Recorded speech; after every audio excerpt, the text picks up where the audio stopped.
Questions for oral answer by the Honorable Minister of Finance and Economic Affairs. Thank you very much.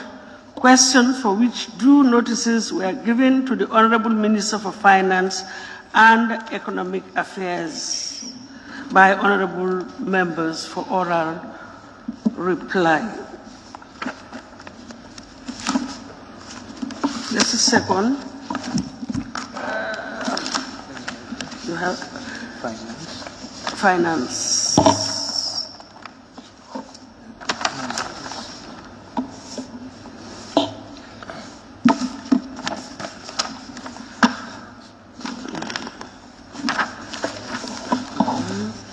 Thank you. Question number 001 of 2022 by the Honorable Member for Kumbu East Constituency. Thank you very much, Madam Speaker.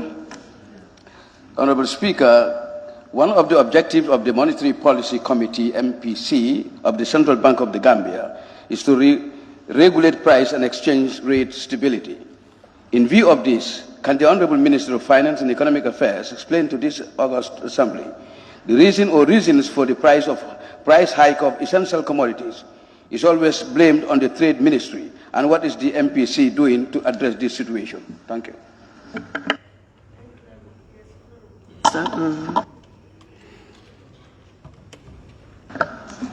Thank you very much, Honorable Speaker.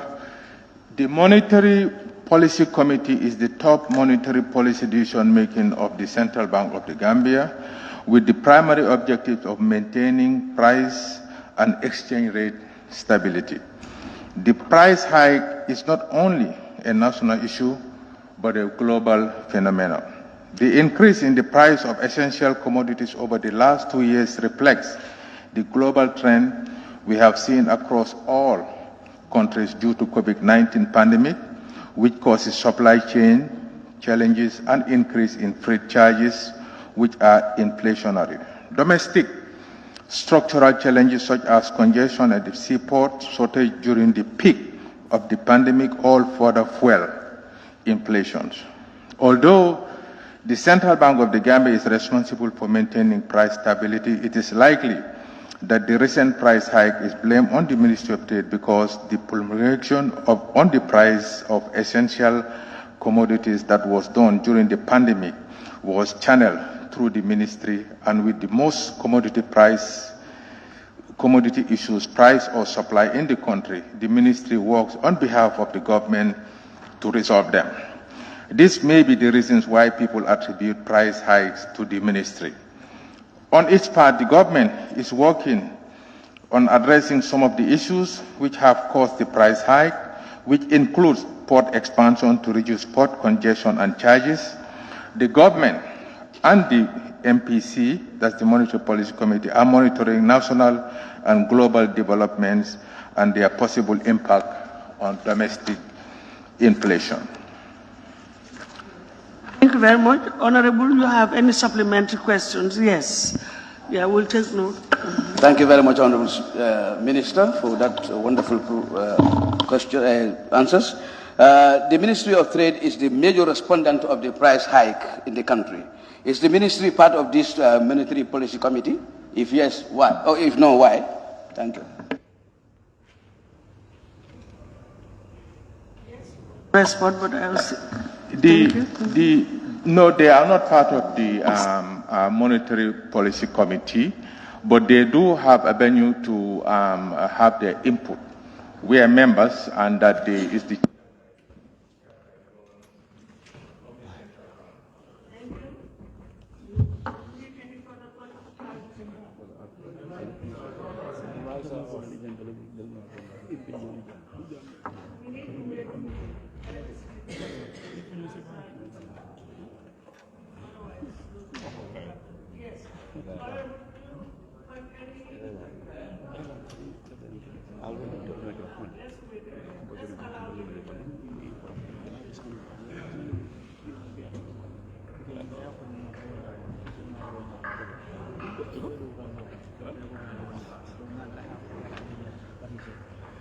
Yes, they are not part of the committee. So the data that the NPC used, the Ministry of Trade was contributing to the data that they collected.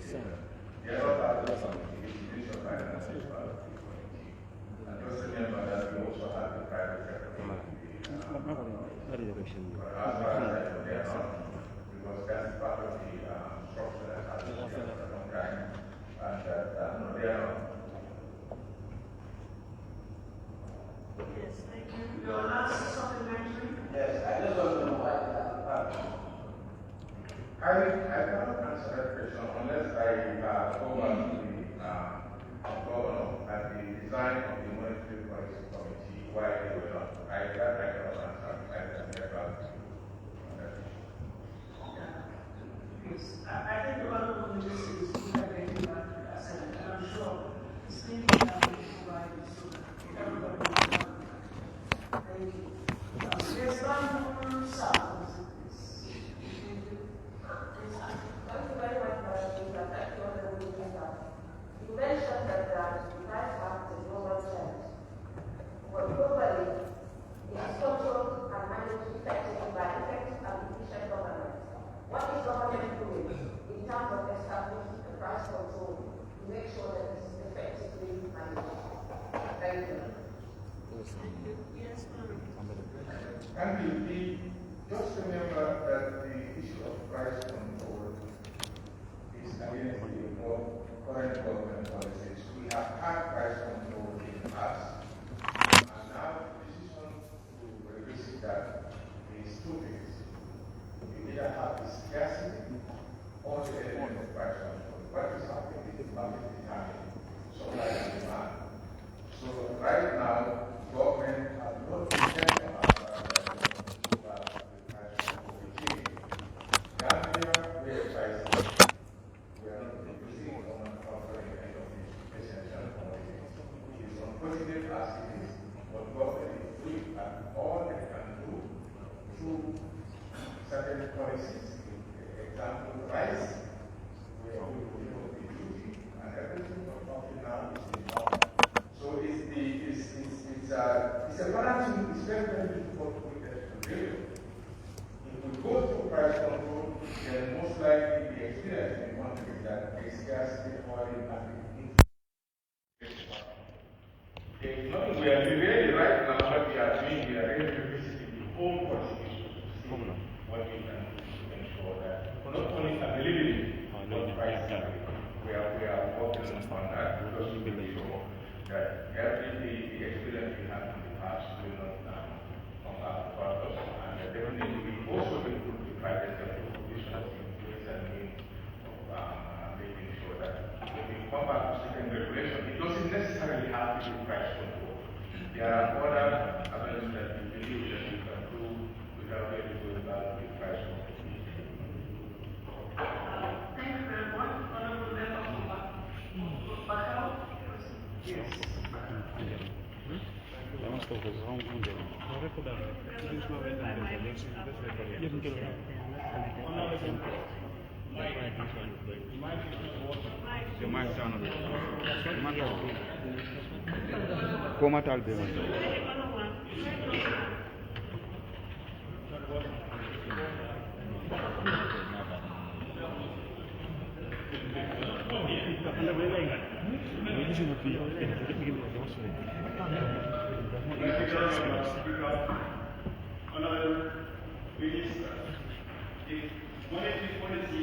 Voglio insomma.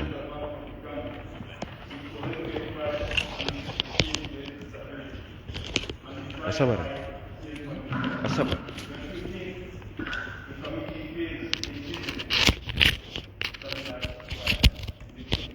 Thank you.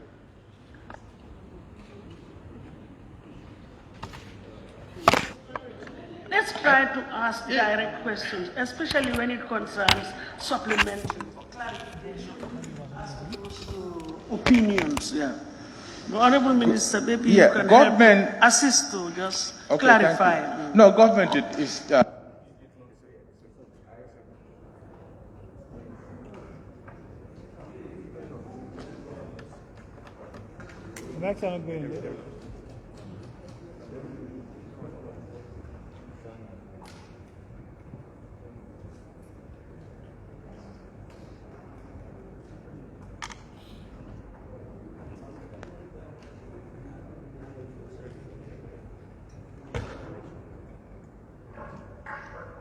Yes. Thank you very much.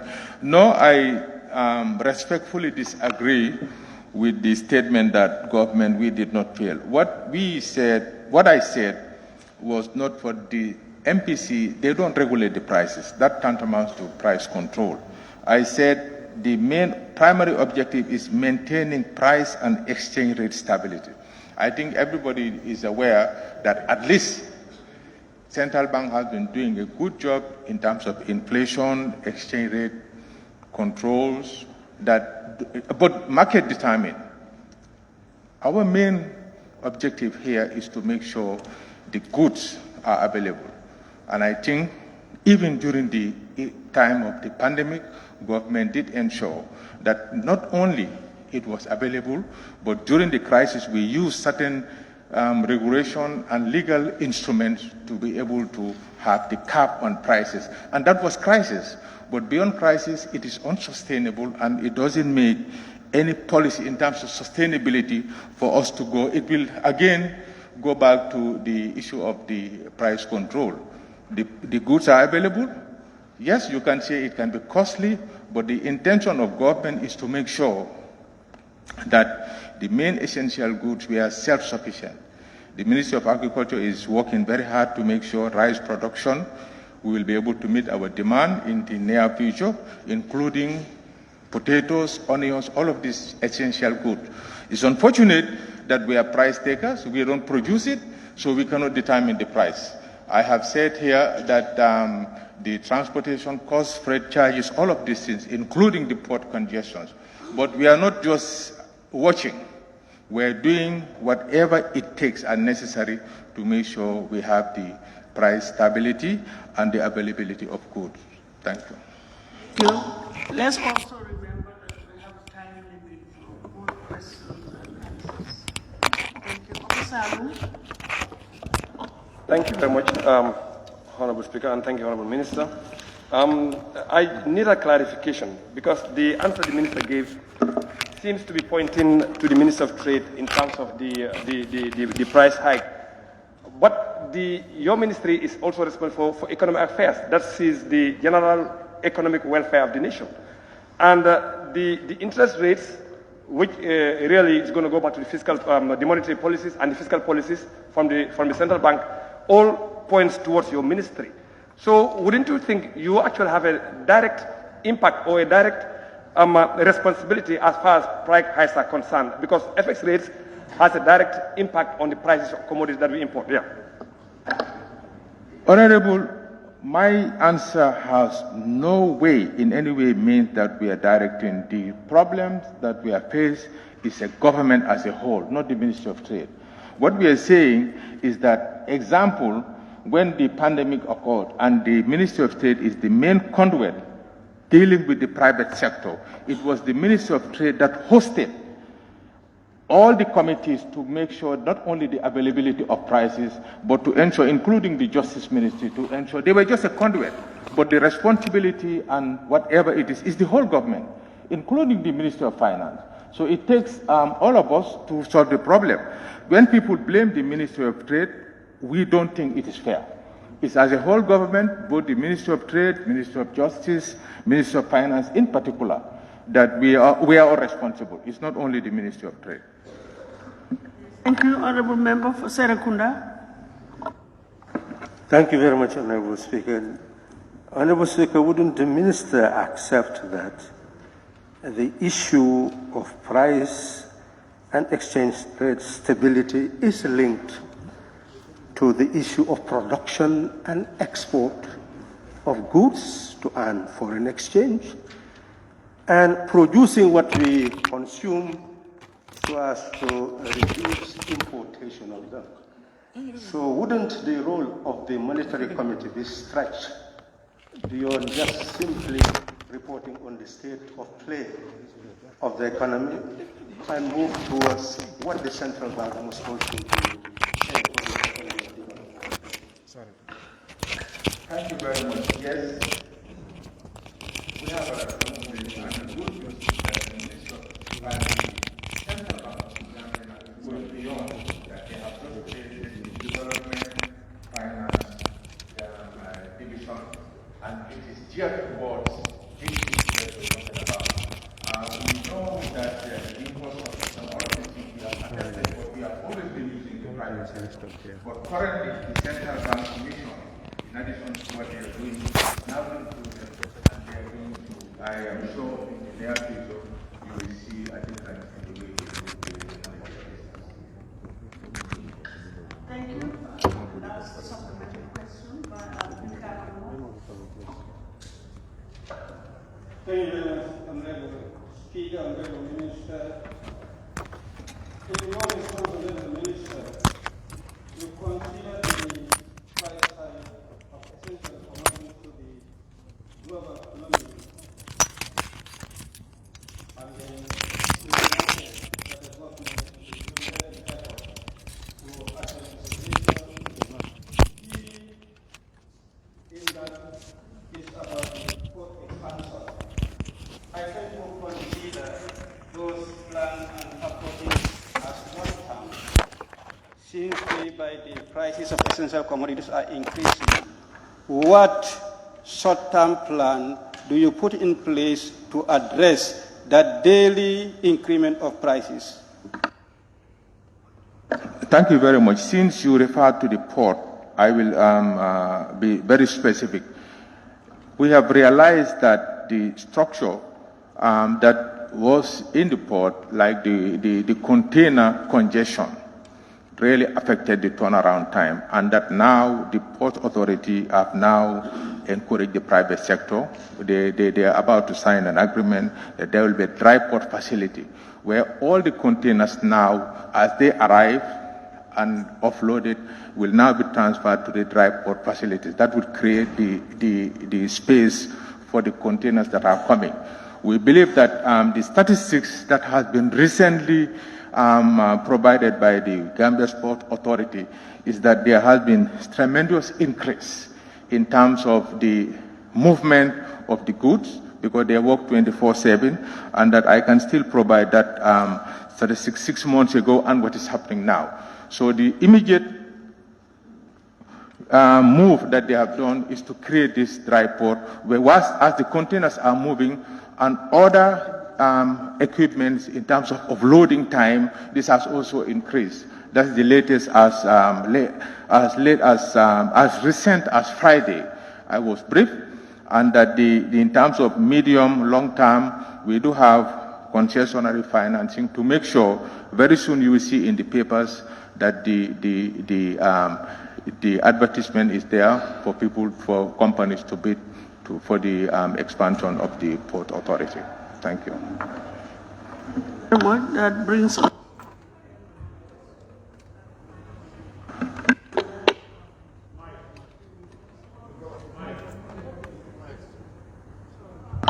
Honorable Member for Lower Badibu, we've exhausted. You were late, maybe.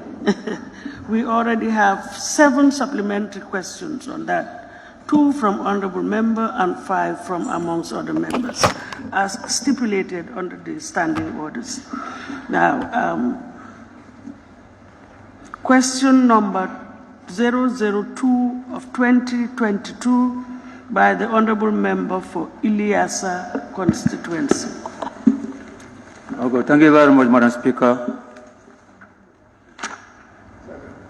Could the Honorable Minister of Finance and Economic Affairs tell this August Assembly how much revenue the government lost since the duty on rice was lifted? Thank you. Thank you very much. The total revenue that government has lost since the duty on rice was lifted in 2018 is $837,773,960.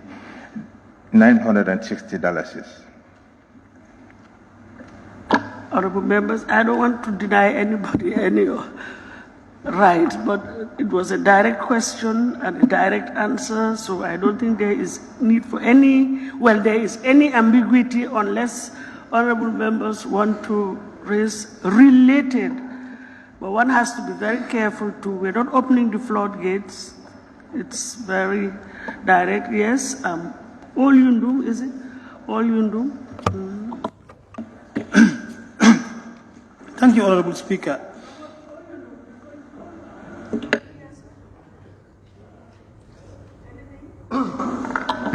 Sorry, Oyundum. Okay, thank you very much. I am not to say because not interested to answer my questions. Thank you. Oyundum. Thank you, Honorable Speaker. Honorable Minister, given the circumstances that the government is, the country is losing this whole revenue, the objective of reducing the 10% deduction on rice or essential commodity was to make sure that the price for these essential commodities can be reduced. What is the government considering to reverse the decision as to how it is currently? Call the question.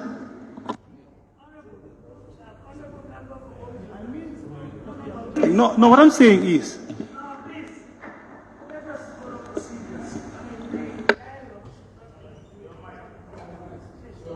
yes, let us address the chair, and if we want to ask any questions seeking for clarifications, since it is supplementary, it can be referred to the Honorable Minister, but definitely not between two honorable members.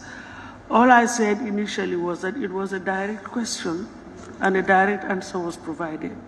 If honorable members wish to say something connected with the response in terms of clarifications, then we will allow it. Please, our telephones, thank you.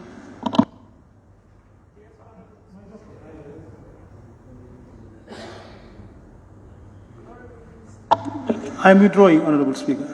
You withdraw, okay, thank you. Lower Badibu. Thank you, Honorable Speaker. Honorable Minister, my question is, we understood that in 2017 to 2018, the then Minister of Finance informed this august body that the purpose of this 0% rice duty is to make sure that at least the price of the rice will come down. And he promised this august body that within 6 months or 7 months, this thing would happen. And we have seen that that didn't happen, but still the institution stands. My question now is there any measures that your ministry could do or the government could do in order to revise this decision so that the government would not lose this huge amount of money, if there is any?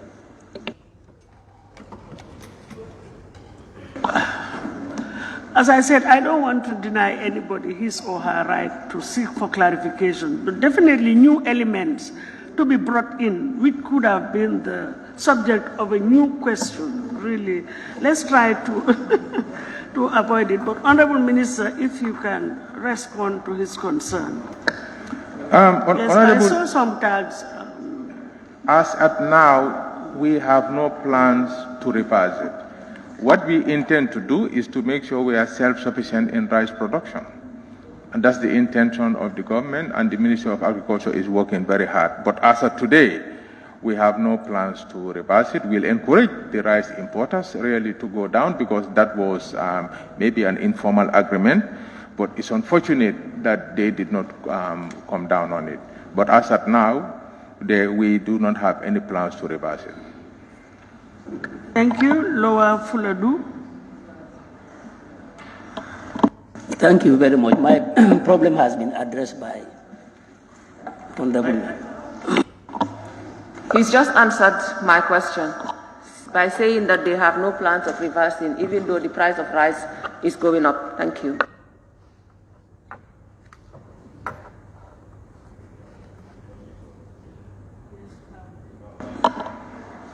Was that a statement, or you want the Honorable Minister to respond? Okay, then I'll take Tumana. No, she's busy with somebody else. Tumana. Yes, thank you very much, Honorable Speaker. The Honorable Minister keep on saying that, the Ministry of Agriculture is working on trying to boost production of rice in this country. If not today, he can share us with some of the initiatives that they have started, so we can look at it.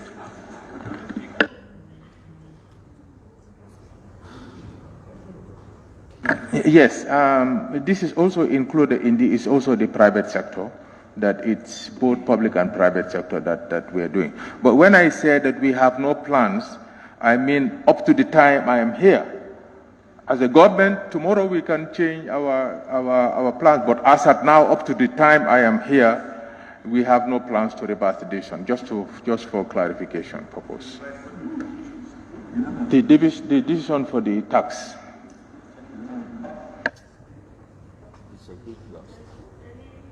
Any further supplementary? No? I think we can proceed.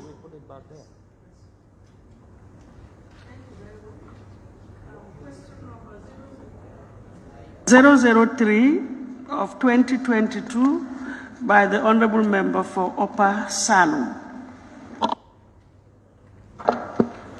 Thank you, Honourable Speaker. Honourable Speaker, can the Honourable Minister for Finance and Economic Affairs tell this August Assembly the total amount of money owed to Social Security and Housing Finance Corporation by institutions, including the Government of the Gambia, and whether there were any payment terms and collaterals?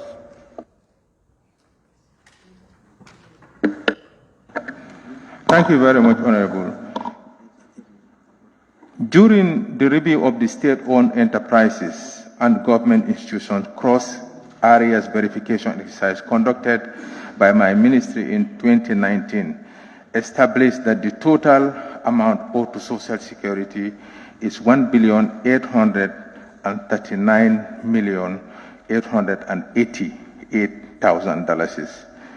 In January 2020, my ministry, through the Directorate of Public-Private Partnership and PEs, has established SOE cross-areas bilateral payment plans agreement, which was signed accordingly.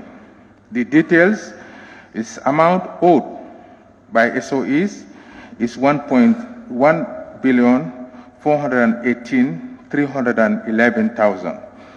Owed by government to Social Security is $421,577,000. Amount paid as at end December 2021. GRTS, $6,900,000. The balance outstanding is $12,496,404. GCAA, amount paid, $1 million. Amount balance outstanding, $91,600,000. GIA, $280,000. Amount paid, $280,000. Balance outstanding, $15,702,000. GAMCEL, $3,996,741. Amount paid. Balance outstanding, $49,293,142. GNPC, amount owed, amount paid, $2,146,226. Amount balance, zero. GPPC, $150,000 paid, amount balance, zero. NFSMC, that's GGC, 400, amount paid, $400,000, amount owed, $222,223,736. Thank you, 𝗂𝗏𝗁𝗂.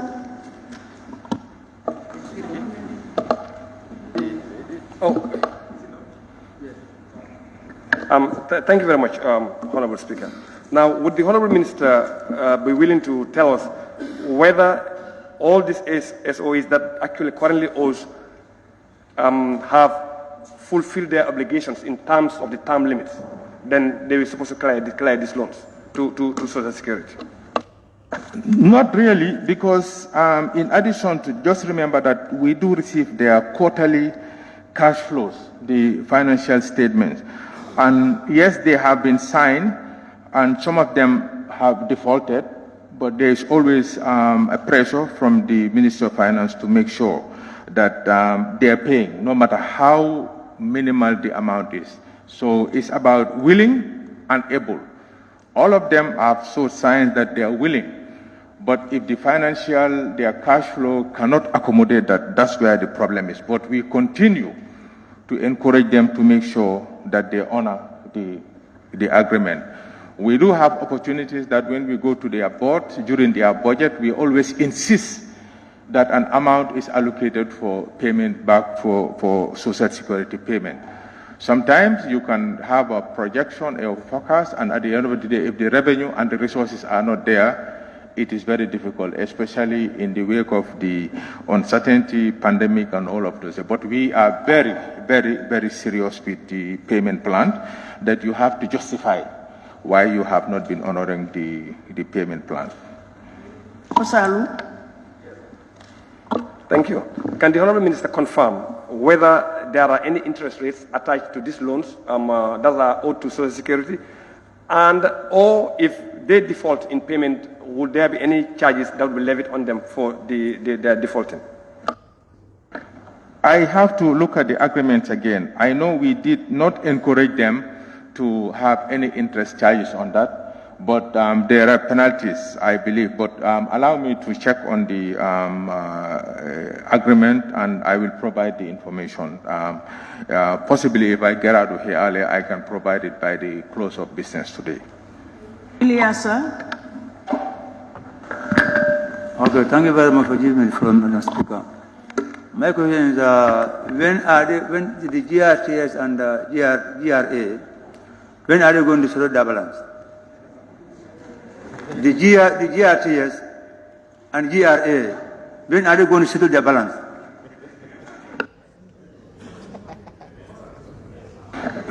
There is a payment plan, and I said we do put a lot of pressure on them. When they are going to settle it, we don't know. But the pressure from the ministry is, we've been very consistent. We write to them, we make sure when we go to their board meetings, we do remind them that Social Security is pensioners' funds. So we cannot afford not to be paying them. The timeline is there, the deadline is there, but eventually they will have to pay penalties. I just have to look at the agreement again.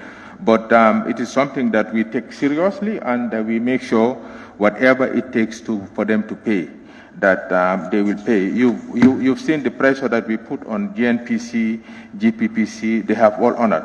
But you can see every one of them, the attempt is there. I said willing and able, they're two different things. But the willingness is there. They have demonstrated anytime we call them for a meeting, even to restructure the payment plan. All of them are always there to have the meeting. So we will continue to encourage them. Nominated member, Honorable Seka. Thank you very much, Ma. I wanted to ask about the payment agreement plan. Is it bi-monthly or what? But I think part of it has been answered. Is it possible for the National Assembly to lay hands on the agreement plan? Yes, as I said, maybe I can even provide that by the close of business today. As soon as I'm out of here, we will provide it to the office of the clerk immediately. Thank you very much, Honorable Chair. Honorable Chair, the Honorable Minister mentioned the willingness of this institution to pay, but their inability. How is it going to affect Social Security's ability to fulfill their mandatory obligations of paying the pensioners if the people that they have given their monies to are unable to pay their obligations? Thank you. Social Security is liquid enough to meet all their obligations, and we sit in their board. If there are any issues, that is the last thing any government, including our government, to ignore that aspect. They are liquid enough to make sure every obligation, especially to pensioners, are honored. Majority Leader. Thank you very much, Honorable Speaker. Honorable Minister, can you kindly provide us the detailed sums that were given to these institutions, and why was it given to them? Yes, that will all be in the agreement. The agreement is very detailed, the amounts are there, but the justification why they were giving, I think that we have to go to the archives and see what was the history and what happened. That I cannot provide today, but the agreement, which is detailed, the amounts that we are giving, the dates and everything, the payment plan, I can provide that today. But the reasons or the rationale behind providing the funds to the institutions, that we have to go to the archives and check. I will have to check both with Social Security and the public enterprises that are part of the debtors list. Thank you. Yes, Serekunda. Thank you very much, Honorable Speaker. Honorable Speaker, is the Minister aware that this debt is considered by Social Security as an existential threat? That without addressing it, the whole system is going to be in jeopardy? And is the issue really willingness to pay or mandatory obligation to pay? Otherwise, sanctions would be effected through the courts.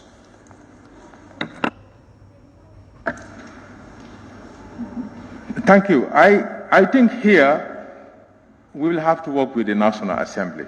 I think the committee, the PACPEC, the government, the ministry is willing. The reality of the day is that the contingent liability, anything that deals with Social Security, eventually is the government of the Gambia. But in terms of sanctions, other heavy penalties, yes, we are willing to work with the PACPEC to ensure that if payment is not made, we were just being reasonable in the sense that we know that if anybody is willing, even if you go to the courts and they see the cash flow of the enterprises, they are willing but not able. That's where the difference is. Believe me, we give them very tough time. That is why consistently, not only write to them, but we call them to these meetings. And the meetings are, most of the time, to tell you the truth, they are not friendly. They are not friendly. It's very, very, very tough, and we will continue. We are aware and very sensitive to the issue of pensioners' funds. Brings us to the end of the supplementary questions for this answers for this particular question. Now we move on to question number 004 of 2022 by the Honorable Member for 𝗂𝗓𝗏. Thank you, Honorable Speaker. Honorable Speaker, can the Honorable Minister for Finance and Economic Affairs tell this August Assembly the current financial situation of all state-owned enterprises in terms of sustainability to be able to pay dividends to the government? Thank you very much. In 2019, my ministry conducted, it's the same. In 2019, my ministry conducted a cross-areas verification exercise between the state-owned enterprises and government institutions. This exercise checked and verified all areas that were owed within and between the various state-owned enterprises and government ministries. Through this exercise, we were able to verify that the total amount of money owed to Social Security by central government and state-owned enterprises is $1,839,888,000. Following the verification exercise between the institutions, the Directorate of Public-Private Partnership and Public Enterprise facilitated the signing of payment plans for the repayment of these areas. Here, what we have is the amount owed to Social Security. Globally, for the state-owned enterprises, is $540,348,692.94. Amount owed by government is $1,022,444,410.70. There is a table that follows detailing out the Gambia government and other corporate loans balances as at end 30th November 2021. Do I have to read the entire table? For the records, we need to, so that Hansard will capture it. Okay, I will go for the description. The loan, the GIA, the consolidated balance, 15,720,36.20 butus. Payment terms, the memorandum of understanding there, but not paying, no collaterals. The other one is GCAA loans, $35,250,000. MOU, but not paying, no collaterals. Honourable Speaker. GCAA. Yes, it seems the answer the minister is reading actually referring to the previous question. It seems, because all what he is saying actually relates to the previous question. So I don't know if there is any confusion somewhere, but it seems it's relating to the first question I asked, that we just completed. Let's also appreciate that that is FPAC, but other honorable members may also want to. Yes, let's just allow him for the benefit of everybody initially, and then when FPAC comes, we'll equally share it. But I don't think there's any harm just going through the table, as I said, for the records.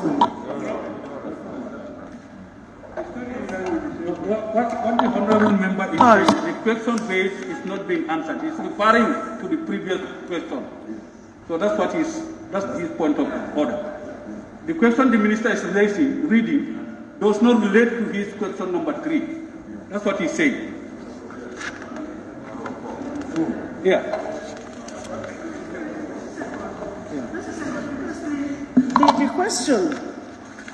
The question that he has raised, 1004, is whether the Honourable Minister can tell this August Assembly the current financial situation of all state-owned enterprises in terms of sustainability to be able to pay dividends to government.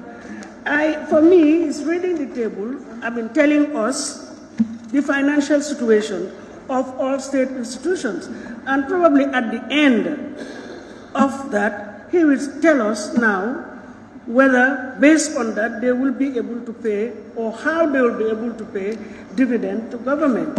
So I don't think that's my reading of it. Yes. With your response, we are not satisfied, then you can proceed. That was why I did not stop you. Thank you. Thank you very much. Loan GCAA, I think that I already did that. The GCAA fire tenders and ambulances, 91,599,999.57. MOU, but not paying, no collateral. The total amount there is 126,849,999.57. The GAMCEL, 49,293,041.81 butus. MOU, but not paying. No collateral was provided. Gambia government loan transfer, that's the ITSC ISDB facility, 653,364,763 MOU, and the payment plan is there, no collateral.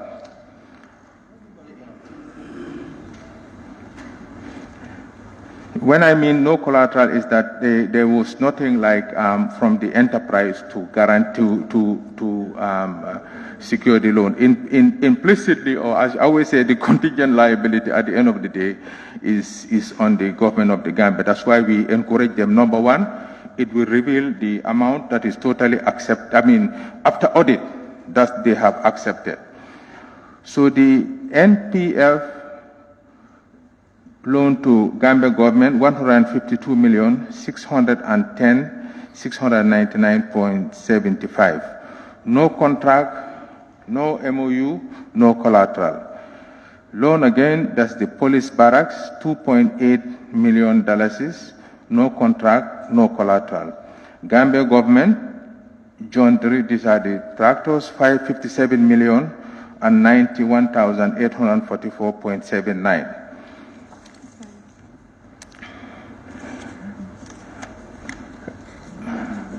Loan, Gambia government,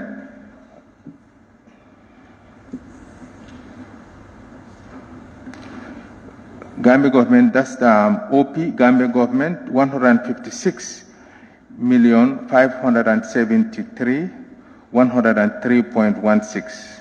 No contract, no collateral, just to describe exactly what happened during the process. The NPF loan to GGC, 19,719,511.12. MOU, done, but no collateral. GGC loan guarantee, 202,504.224.51. MOU, no collateral. The total for them is 222,223,735.63. NPF NAWEC generator, BOT 74,517,072.25. No MOU, no collateral. NPF loan to NAWEC, ITFC again, 4,795,204.14. MOU and they're paying. No collateral. Total is 79,312,279. NPF loan, that's the guarantees GRTS, for 46,949,600.34. No payment times, no collateral. Total balance as at 30th November 2021 is 1,562,789,103.64. Now, what we have recently done, we conducted a deep dive forensic audit on all the state-owned enterprises, and we have been able to see the weaknesses, some of the laxities, some of the issues that confronted entirely. The Ministry of Finance has just created a special division just for the SOEs. Whether they can pay the dividend as of now, the only enterprise that is paying dividend is the Gambia Post Authority. The intention of government is to make sure this turnaround, there will be performance contract, and we will make sure that not only their loans are cleared, but the dividend will be paid to government. We will make sure the board of directors oversight responsibility is enhanced, and just to make sure that whatever happens, the management of the state-owned enterprise will be held accountable. Whether they can pay as of now, the answer, according to the information after the forensic audit, no. There is need for a very tough policy decisions to be taken on the public enterprises, and that is through the performance contract. We believe that the checks and balances will be there to ensure that right now they cannot take any loans. Unlike before, they can go directly to any commercial bank and get a loan without the approval or authority of the government. As of now, they cannot take any loan without our approval. But the forensic audit revealed a lot of information that immediate action, we have already taken some of the action, and that quarterly now, all of them, all the SOEs are providing their performance, the financial data to the ministry, and through that we will look at it and see is it sustainable or not. And we believe that the measures that are in place, the strict monitoring, we will be able to make sure that most of the enterprises we can turn around. We do have a responsibility on some of them that government was blamed and is blamed for really weakening some of the state-owned enterprises' performance. And that government has taken full responsibility, saying that, you know what, it cannot be business as usual. That is why the issue of the performance contract, we will still continue to make sure whatever is owed must be paid, and the turnaround for all of them will be linked to the performance of the enterprise. But right now, the only dividend I remember receiving is from the Gambia Ports Authority. Thank you very much, honorable members. Just a second. I just observed something, and that relates to the questions by the honorable member for Pasarum. If you go to your 223, your question also touched on any payment terms and collaterals, but I cannot recall the honorable minister responding on the issue of collateral. But then if you go to your 224, it's taken care of. Probably the supplementary question should have been raised on that 003, but then it's taken care of. I can see it now. He's told us that there are no collaterals in respect of all of them. Anyway, that was just a side comment and an observation, but you have the right to ask 2 supplementary questions if you wish. On 42004. Thank you very much, Honorable Speaker. Well, the rationale of this question in particular was to really have an overview of the assets and the liabilities of this state-owned enterprises. That would clearly show the members of this August Assembly really how are they doing in terms of sustainability for the future. And maybe if you don't have it now, maybe in the future you can give us, really in a form of a table, like the assets and their liabilities in a format, so that could show us really, because if you remember some time ago when I mentioned about GGC, when we did the computation, their liability was really more than their assets. So you clearly tend to think, are they going to be viable in the near future? So maybe if you don't have now, maybe you can give us in the future. We just want to see, very clear terms where we see their total assets and their total liability to really see whether they will be sustainable in the near future. Thank you. Yes, we have that information in an Excel file, but what we can do is to also do a detailed write-up just to make it in a layman's language.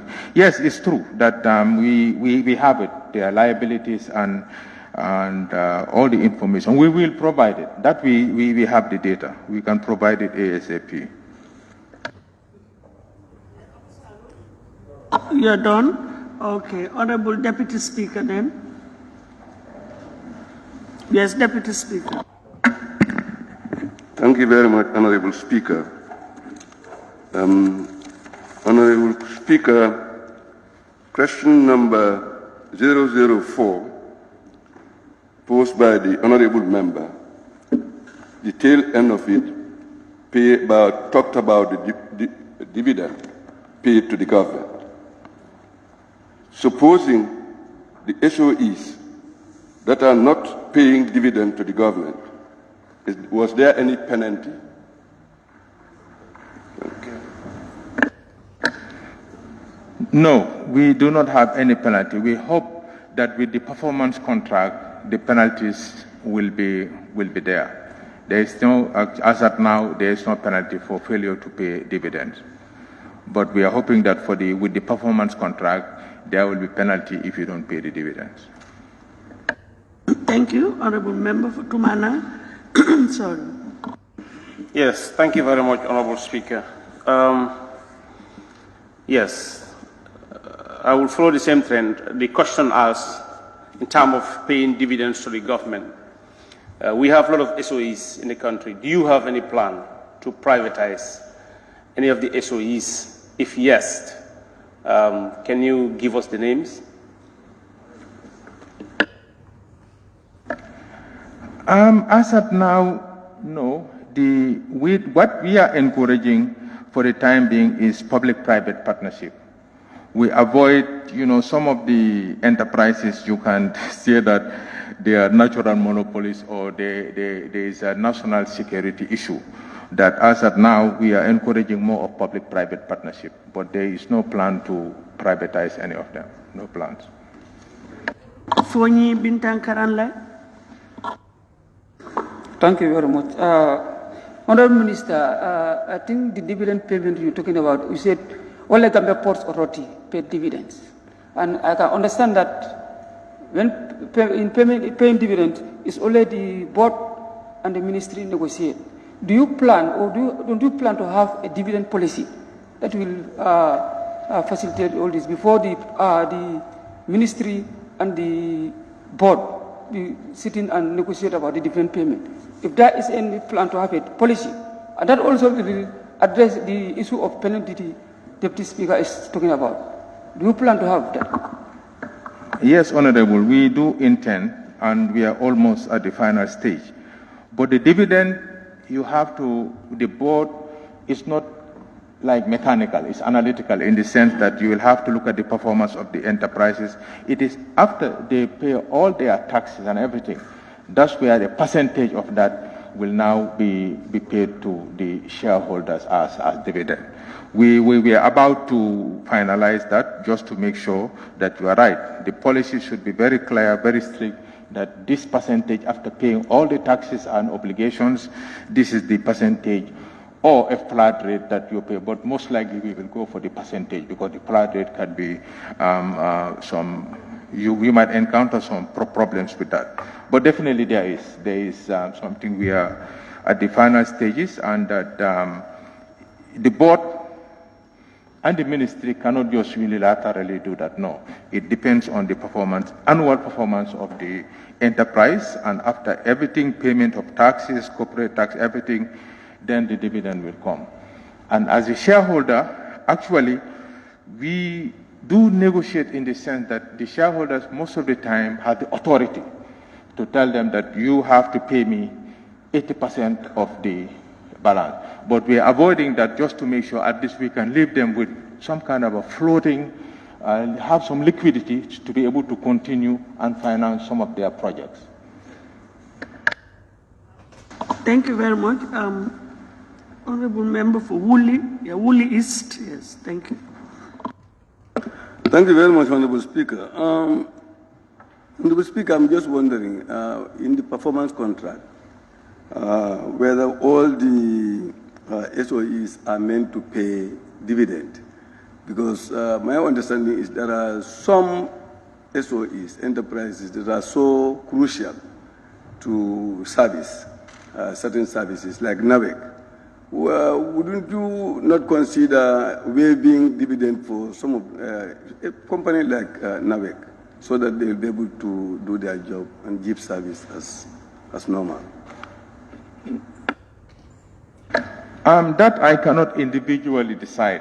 I think it is not like a performance contract that is uniform to everybody. No, it varies from state-owned enterprise because the products that we are dealing with varies. It is different. So for me to sit here, to stand here to say that the NAVEC should be waived, no, I think it's something that the Minister of Finance doesn't have the authority. It takes a cabinet really to make a decision on that. But your suggestion is noted.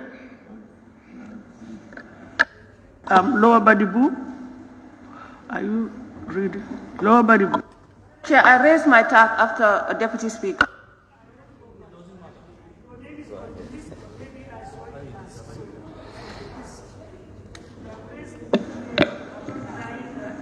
But I recorded it after Badibu. Thank you, Honorable Speaker. Thank you. Honorable Speaker, we used to say that profit is the pivot and the lifeblood of any business organization. But today, Social Security is the pivot and lifeblood of many public enterprises in this country. My question to the Honorable Minister is, the loan that Social Security is giving to these public enterprises, is there any interest attached to it? Because these are pensioners' funds. And my understanding is they just give these loans without any interest attached to it. And again, you say that Social Security is willing to make sure that these things are paid back to them. And I can confidentially say no, because we invite the board and the management here. What they told us was that. Okay, thank you. Thank you. I can assure you, knowing Social Security and former managing director, they don't give out free money. They can do it below the commercial interest rate. But that's why I said, allow me to go back to the agreement that they have signed, and I will provide the details. But I don't think that that's free. I will have to take a look at it. But as a former managing director, I was not even giving out the loans. I resisted most of those requests. But I don't think they will give it out just interest-free.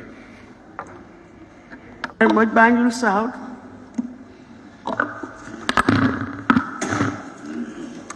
Madam Speaker, the question here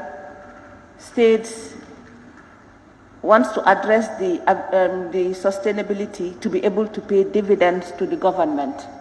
Madam Speaker, I want to ask the Honorable Minister, how can these SOEs be sustainable if the government owes them that much and then turns around to expect them to pay them dividend? Can he explain that, please? Thank you. The departure point is really to settle all amounts owed to them. That's where you depart. Before you go to the performance contract, before you can hold the management responsible, you have to clear the debt first. That is the departure point. Before we go to the performance contract, we have to make sure we clear all our obligations to them. We cannot just go into performance contract knowing that we owe them millions of dollars. No. We have to clear that first, then as we go, we will, even if we don't clear the entire amount, there will be a payment plan where government will also be held responsible if we don't fulfill it. But for the time being, I think that's the intention. And again, it depends on how viable the state-owned enterprise, their financial status is. Thank you very much, Honorable Minister. Question number 005 of 2022 by the Honorable Member for 𝗂𝗓𝗏 again. Thank you. Thank you, Honorable Speaker. Honorable Speaker, can the Honorable Minister for Finance and Economic Affairs tell this August Assembly the volume of online purchases from 2015 to 2020, and how does the government keep track of all online purchases? Thank you very much. Currently, the government of the Gambia has no data on online purchases. However, efforts are on the way to establish an arrangement to not only keep track of online purchases, but levy the appropriate tax on them. Honorable, you have any supplementary question? Yes. How soon would that be? Because we are losing potential revenue on this, taxes. I can assure you, since I came to office in 2018, my first 3 weeks in office, because I was aware that of this issue, and I called up a meeting, and the issues raised, technical issues raised there, was the capacity to be able to do that. But now that things have evolved, it seems now our collectors are ready, and they should be able to do it. So if you ask me as finance minister, I want to start it tomorrow.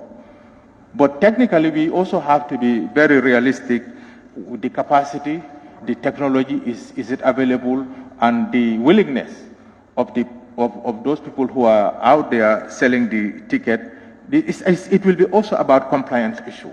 And we want to make sure that we are aware that there are a lot of revenue losses. In fact, some of the airlines refuse.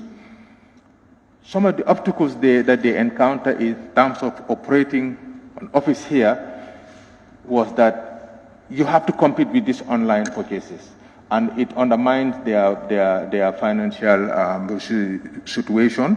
So we are working with them, all of them, to make sure that we do have access to this information, and we intend to really levy tax. So it's a lot of money, I understand, but if they come and tell you, I want to collect, but if they tell me there are issues, capacity issues, technical and other issues that they cannot deal with it immediately, that is an issue that since 2018 I've been fighting for that, and as of now, we are almost there. I am hoping that before the end of the year we should be able to come up with something concrete. But I was told technically it's very difficult, very difficult, very difficult. But if you have suggestions, Honorable, you are an expert in this area, we'll be more than happy to have a meeting with you. Thank you. This is just a suggestion that perhaps you need to consult with the Bankers Association, because every online transaction is channeled through a bank in this country. So they have records of that. So perhaps the easiest bet is to consult with them. You really don't need to invest in any technology because they already have it. So you don't need to reinvent the wheel. Thank you. Thank you very much, Honorable. Honorable Member for 𝗓𝗂𝗏𝗃𝗂𝗏𝗂𝗏. Thank you, Honorable Speaker.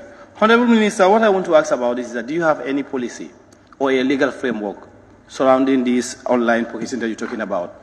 If yes, can we know? If no, when are you ready to develop one? Thank you. Thank you, Honorable. No, we don't have.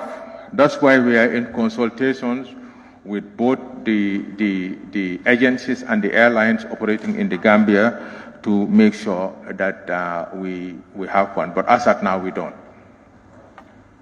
And we want to do it ASAP again. Honorable, you raise another issue.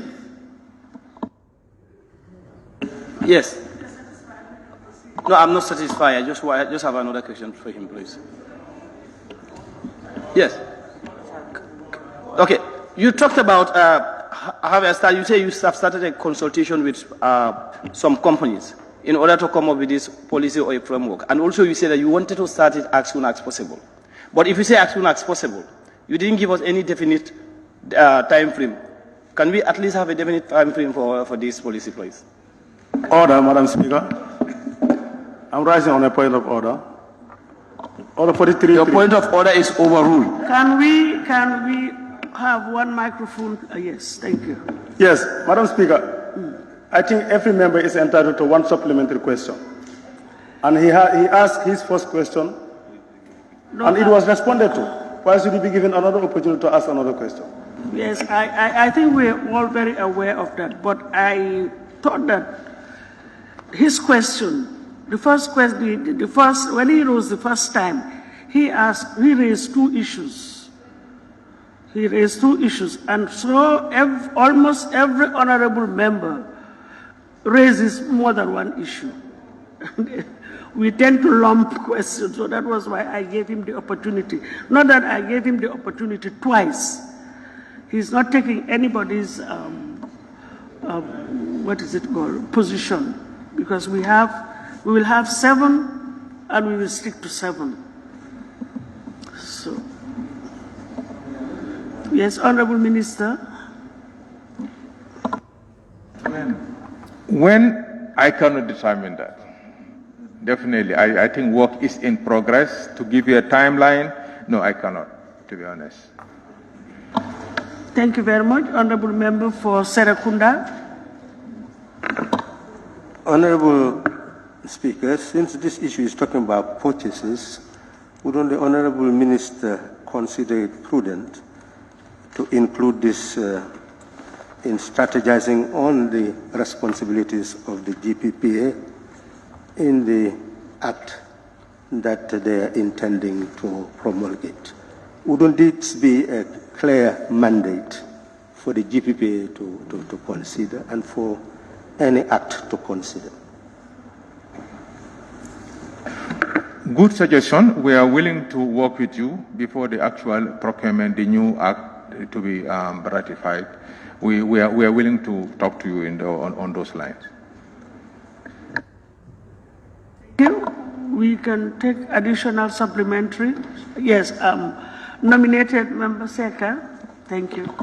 Yeah, thank you very much. The Honorable Minister is saying that they have not started anything about this data collections, but efforts are on the way. So how far have you gone, and which are the efforts that you have started already? Thank you. There is a committee that is responsible for all of these things, and that I have to check on the status of it. And the good suggestion that is just coming from the honorable member from Upper Salum, that the Bankers Association should be able to have provide additional data for us. As to how far, I have to check on the status, because as I said, it's new to us, and we are trying to consult and contact countries that are already doing it. So we don't have to reinvent the wheel, how they are doing it. and the collaboration, and if possible, provide technical assistance for us to be able to do it. Members, is that all? Yes. Majority Leader. Thank you very much, Honorable Speaker. Honorable Minister, the Honorable Member for Upper Salem is talking about the commercial bank and the airlines. Can you please explain to us briefly what this purchase is all about so that the relevant committee can be more equipped when it comes to action?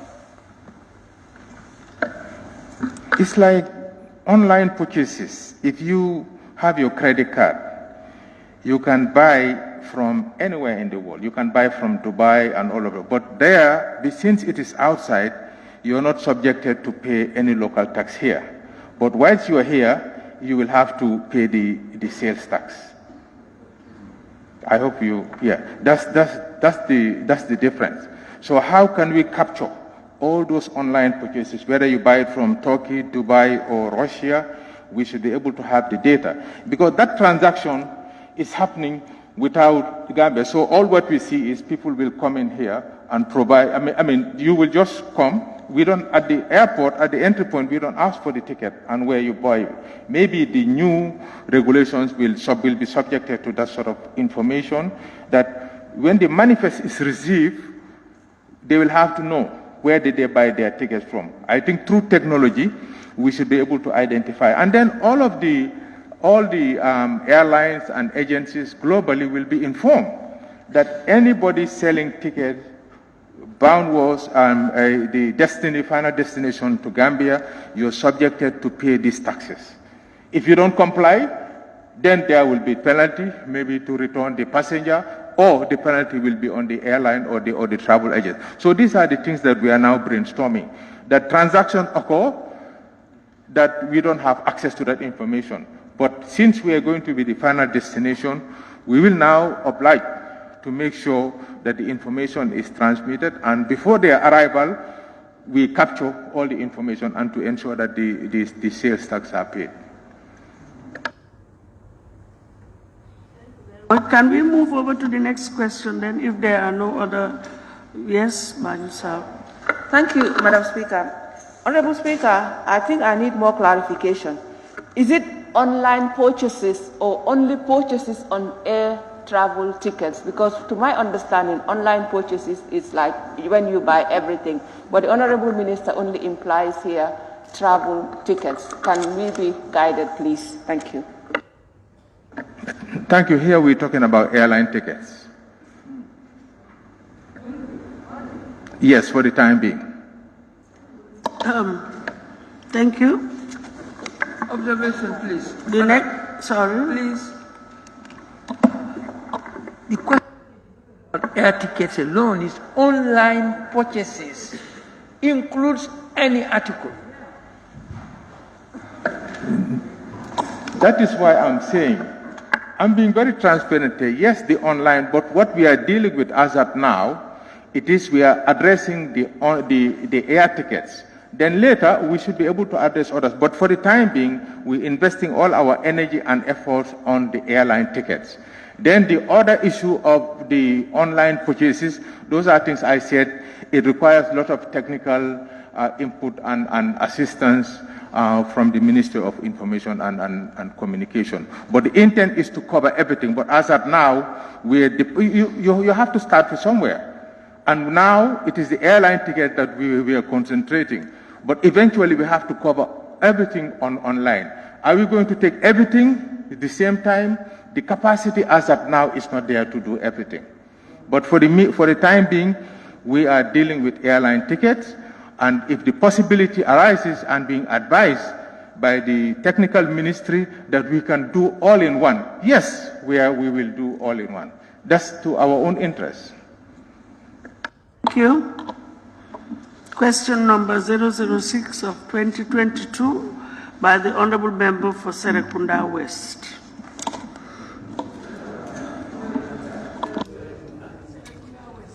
Only.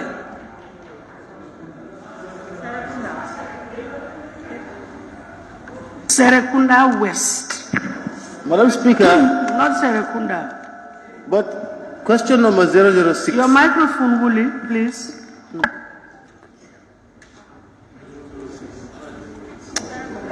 Okay. Honourable Speaker, can the Honourable Minister for Finance and Economic Affairs tell this August Assembly the financial obligations of the Government of the Gambia regarding the presence of the ECOMIC in the country? Thank you. Point of clarification, Honourable Speaker. Point of clarification. What is put here is Serekunda West. Could you change it to Serekunda? Serekunda is what is put. My records, just a second. I am reading from my records. I have 006 of 2022, Honorable Madi 𝗏𝗂𝗏 Serekunda West. I'm not in dispute. I'm just saying. Maybe you have something different from your ours document. is 06 is Serekunda. Could you then call for an amendment? Sorry, Honorable. I equally have 007 of 2022, Honorable Halifa Sallah, Serekunda constituency. Maybe we have, there's.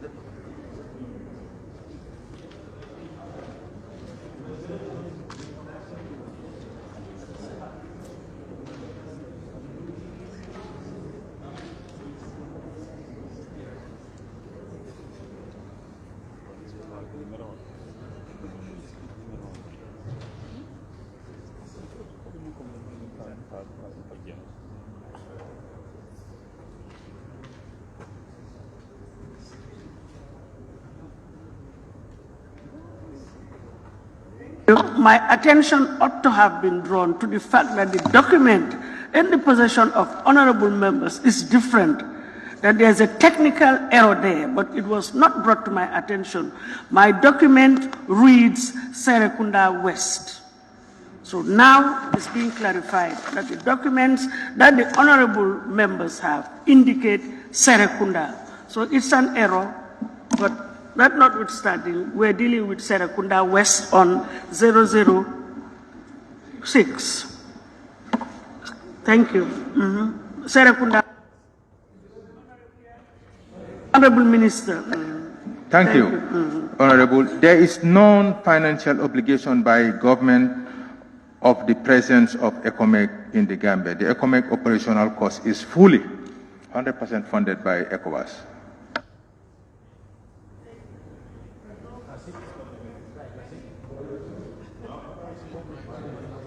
Honorable members, anything? Yes, Bakau? I have Bakau, I have Ilya. Thank you, Madam Speaker. Honorable Minister, it's clear that the ECOMIC is fully financed by ECOWAS, and Gambia is a member country. How much is the government of the Gambia contributing to that? We are contributing through our levy. We do pay our subscription to ECOWAS.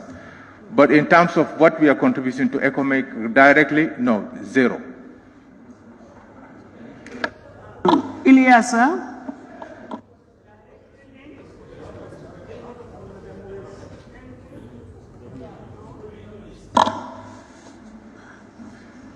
Thank you. Then we can proceed now to question number 007 by the Honourable Member for Serekunda. Thank you very much, Honourable Speaker. Would the Honourable Minister for Finance and Economic Affairs explain to this August Assembly whether there is any subsidy regarding the price of groundnuts for the 2021 trade season, and how the government intends to finance it? For years, Honorable, the government of the Gambia has been subsidizing the purchase of groundnuts and fertilizers for farmers. This year, 2022, is no exception, and an amount of 150 million has been already budgeted for the subsidy of groundnuts.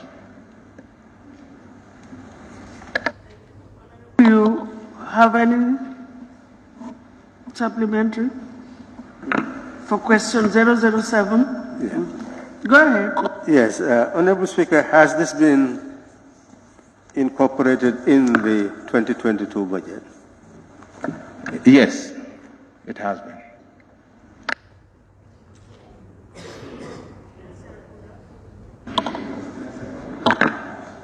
So, Honorable Speaker, would the Honorable Minister indicate whether this is sustainable, and if it is not, what is now in place to ensure that such subsidy is put to history? Honorable, it is not sustainable. That's the reality of the day. And the intention is to make sure we cannot just take off everything immediately, but gradually we have to exit and to be able to put those monies into other social sectors. But it is definitely not sustainable, and is increasing exponentially. 2018 today, if you, I'll provide the data, the amount of subsidy, but it cannot be overnight that we just take it off. We will have to go down on the subsidy gradually until we exit. That is why the government deliberate policy is to ensure that we move from subsistence to commercial agriculture. Yesterday, we had the opportunity to have access to $40 million grant from the World Bank, and the intention is to make sure that really we have to uplift and move from subsistence to commercial. Once it is commercial, not only the subsidies will be eliminated, we will start to actually collect taxes from them. But definitely it's not sustainable. It's not. Mana, yes, to madam. Yes, thank you. The amount you gave in millions, 100 and something millions, is it paid in totally? Is it paid totally? The 150 million you talked about? Yes, whatever is budgeted for, it has to be when the season commences, we have to pay everything, because it's a seasonal thing. So we cannot delay any payment when it comes to that.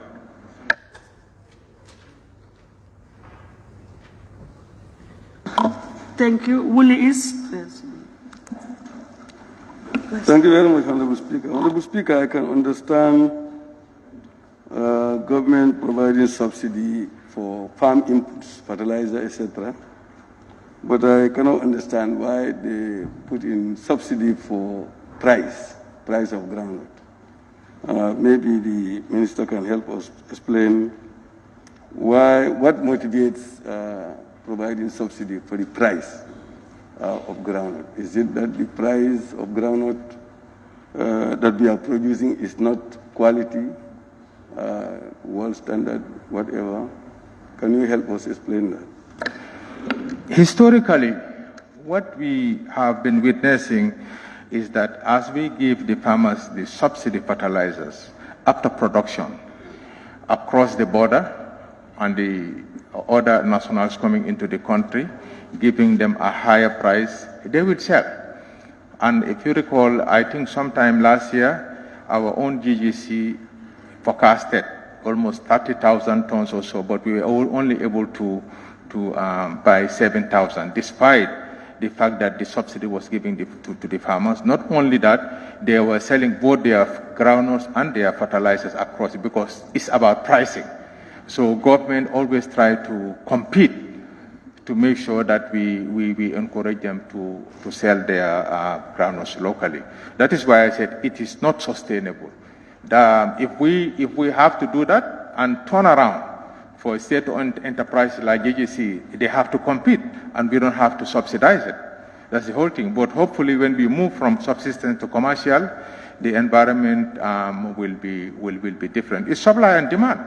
If you pay them 10,000 per ton, and the private sector came in and paid them 12 or 13,000, they will go to the private sector. The farmer is more interested in what their earnings are, not about being nationalistic or patriotic. At the end of the day, whatever that will improve their life, they will have to. And it's difficult to really to contain or try to put certain measures to tell them. Of course, it can be a condition. If I give you the subsidy for fertilizer, the agreement is you have to sell the groundnuts to me. But also, That's where the government responsibility is, that it should be at a price that is acceptable, at least at the world market price, not to give a price that is below what is being purchased from other countries.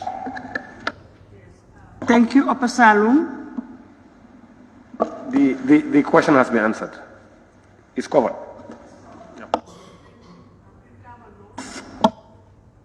Thank you very much, Madam Speaker and the Honorable Minister. Subsidizing the price of groundnut, according to the Minister, is a norm, but yet still there is a common practice of credit buying. What budget execution mechanism this time around do you put in place to avoid that tradition of credit buying? My information as of last night is that there is no credit buying. We are particular because we made commitments that there will be no credit buying, and we intend to investigate. The explanation is that when a particular sector runs out of cash, they will stop purchasing, but the farmers will come and have their products right there at the sector. So that is about interpreting. I've already handed it over to them, but they have not actually taken over from the farmers to make sure it's weighed and then put into the sectors. We are aware of this, and that we are very concerned that the promise not to buy credit is something that government, up to this morning, we are very clear that no credit buying. So we will investigate that. Thank you. Woolley West. Thank you. Madam, I think this is a very complex issue. People are saying that to subsidize price of groundnut is not sustainable. But you also cry for salary increase and allowances. That is sustainable. If farmers are giving pittance for their produce, is it not legitimate for government to subsidize that? That's my question. And the other one is, you are talking about $40 million to transform that situation into sustainability. How sustainable is your $40 million to transform that situation? Is that the way to transform it to become sustainable? $40 million from the US?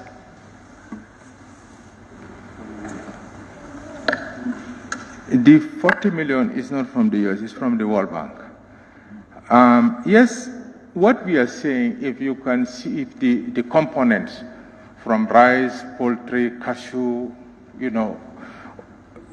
it is something that as a government, when you lay the foundation, that's the foundation lay, that it will be something, that's why the private sector component is there, that we even have a matching grant there where small and medium-sized enterprises will be the matching fund. And it's still a grant that you come in, you have 1 million justified, that the 1 million will also be matched just to make sure that that area of production is increased.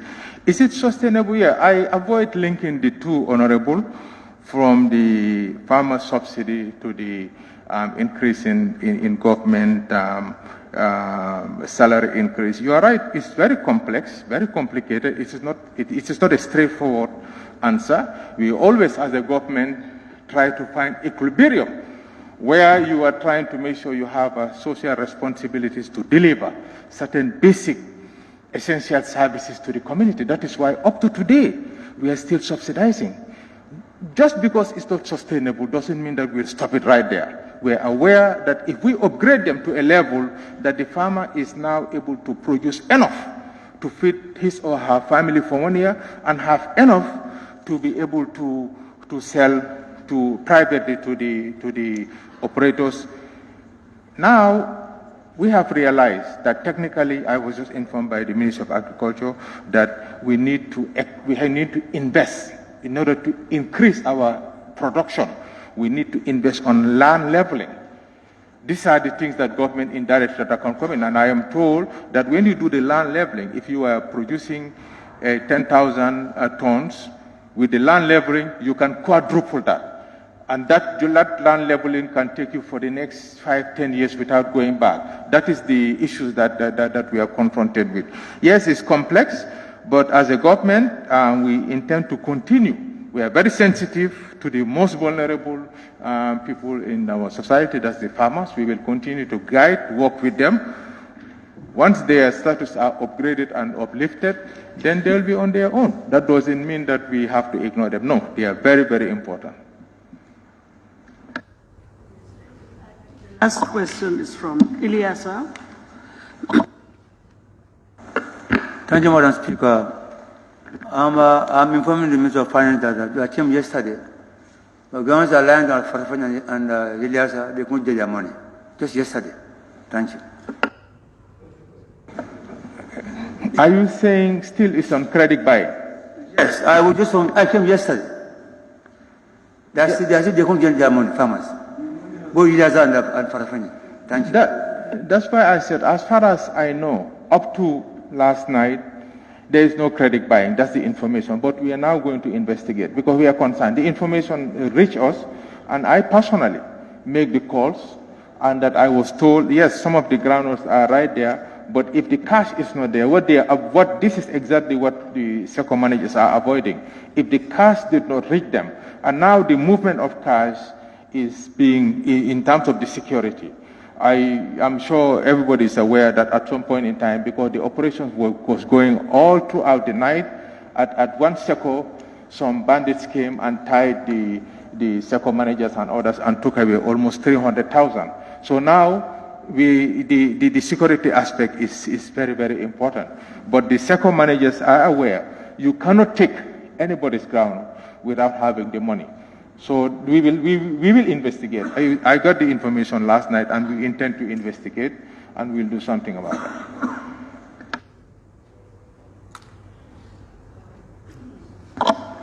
Yes. Thank you very much, Honorable Minister. Excuse me. And I equally thank the honorable members for the questions that have been raised and the responses provided by the honorable minister. So we can still follow up at the ministry for further clarification, the information. But honorable minister, we're still waiting for the documents that are to be submitted to the assembly before the end of the day. Thank you very much. We move on, but honorable members, I would just want to deal with the Honorable Minister for Lands and Regional Government for the simple reason that he has some medical issues that he needs to go and take care of. So I'm just giving him priority over other. It's my discretion, and I will allow the Honorable Minister. Please, can you call his questions, Deputy Clerk. Thank you. Questions for oral answer. Honorable Minister for Lands and Regional Government.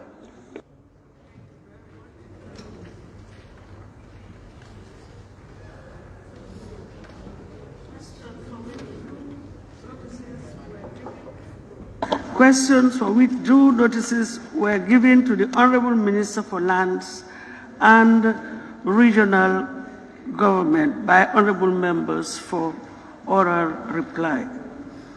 Question number 28 of 2022 by the honorable member for Ilyasa. 28. Okay, thank you very much, Madam Speaker. Can Honorable Minister for Trade, Industry and Regional Integration? Where? Page 4. Okay, sorry. 20. Okay, thank you. Thank you very much, Madam Speaker. Can Honorable Minister for Lands and Regional Government tell this August Assembly how much revenue has been generated on building permits from 2016 to 2022?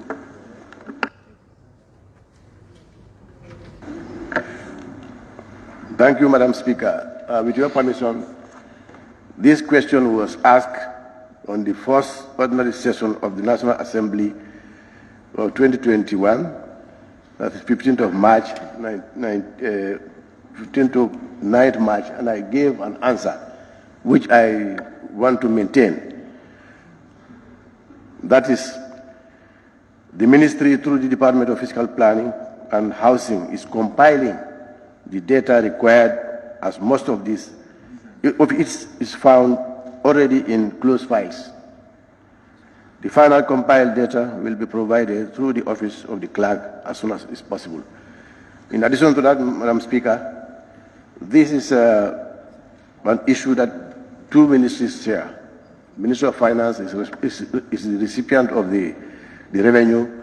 We only send him bills, and so we have to go through our own records, compare it with the records of the Minister, the Accountant General, to be able to come to a final figure. So I will still urge Parliament to allow us to go through it and prepare a final copy and give it and submit it to the National Assembly. Thank you.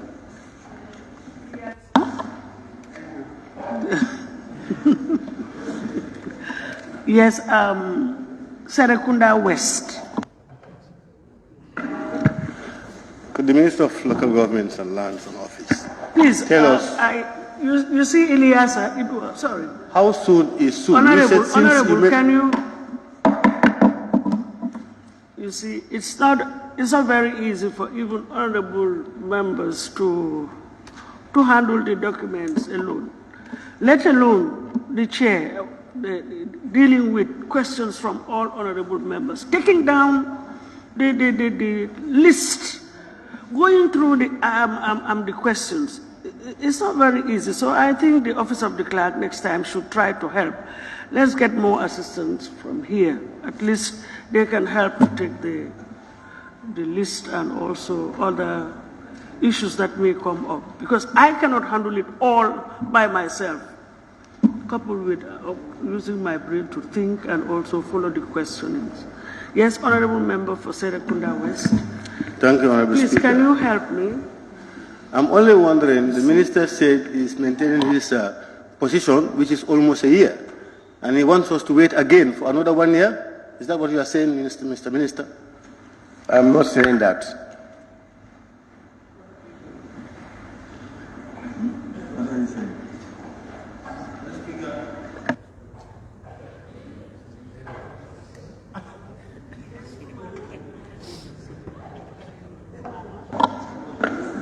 Yes, Honorable, thank you for giving me the floor again. Honorable Minister, how soon will Parliament get a copy? I still say as soon as we finalize the compilation together with the Accountant and the Judge Department, we'll submit it. It could be before end of the session, it could be next session, and it could be a session beyond that. But I cannot ascertain exactly when we will be able to do that.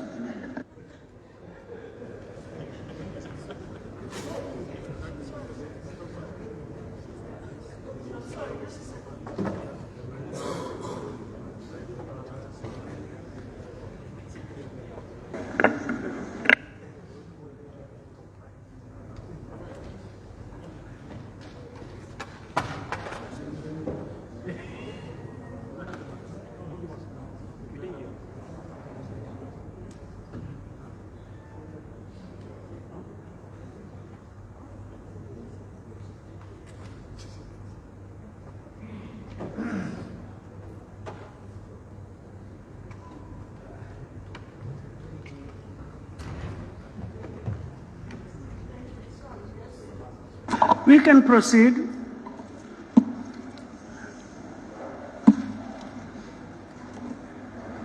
Tumana, you're done. Then it was Lower Fuladu. Yes. Thank you very much. My question has been addressed. Yes. Thank you very much, Honorable Speaker. Would the Minister indicate the challenges, and wouldn't digitalization be the way forward to proper record keeping and swift delivery of information? Yes, it will be.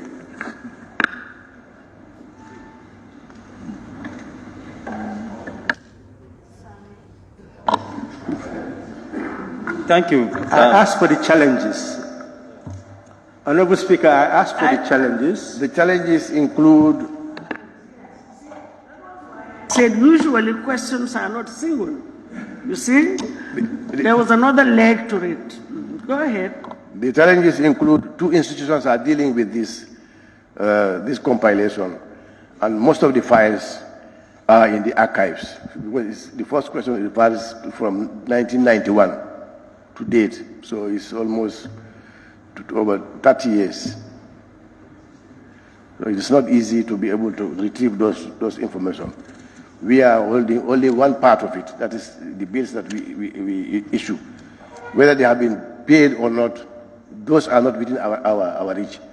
So we'll have to confirm this from the Accountant and Finance Department. These are one of the challenges.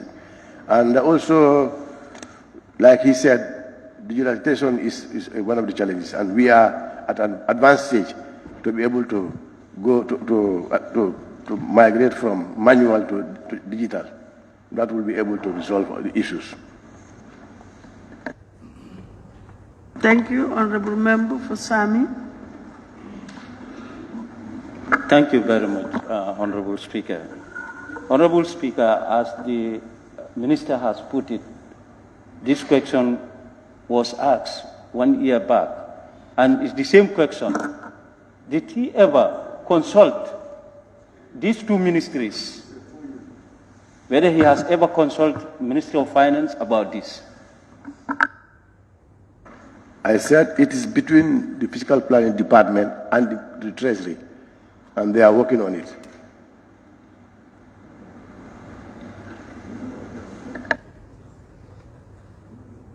Lowanyomi.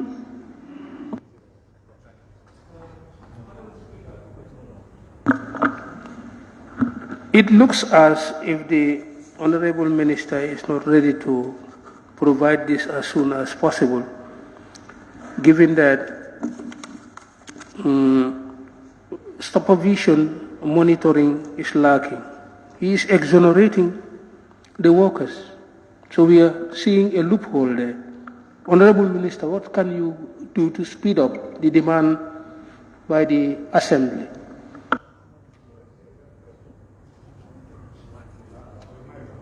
This is the supplementary question, if I may get it. What can you do to speed up the demand to get the Assembly have these reports immediately? I can give directives, which I will do, and I've already given directives, and the actual operation is done by the technicians. I will double up again to ask them to do it as soon as possible, so I submit it to Parliament.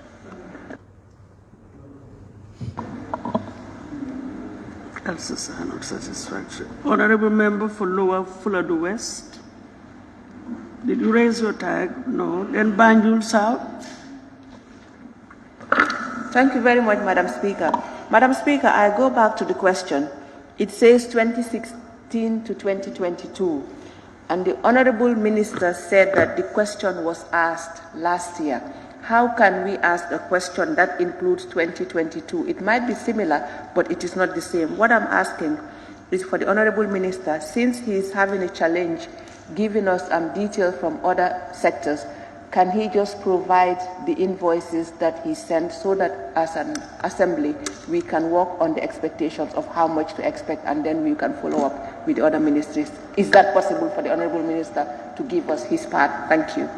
If the National Assembly is so direct, I will do that.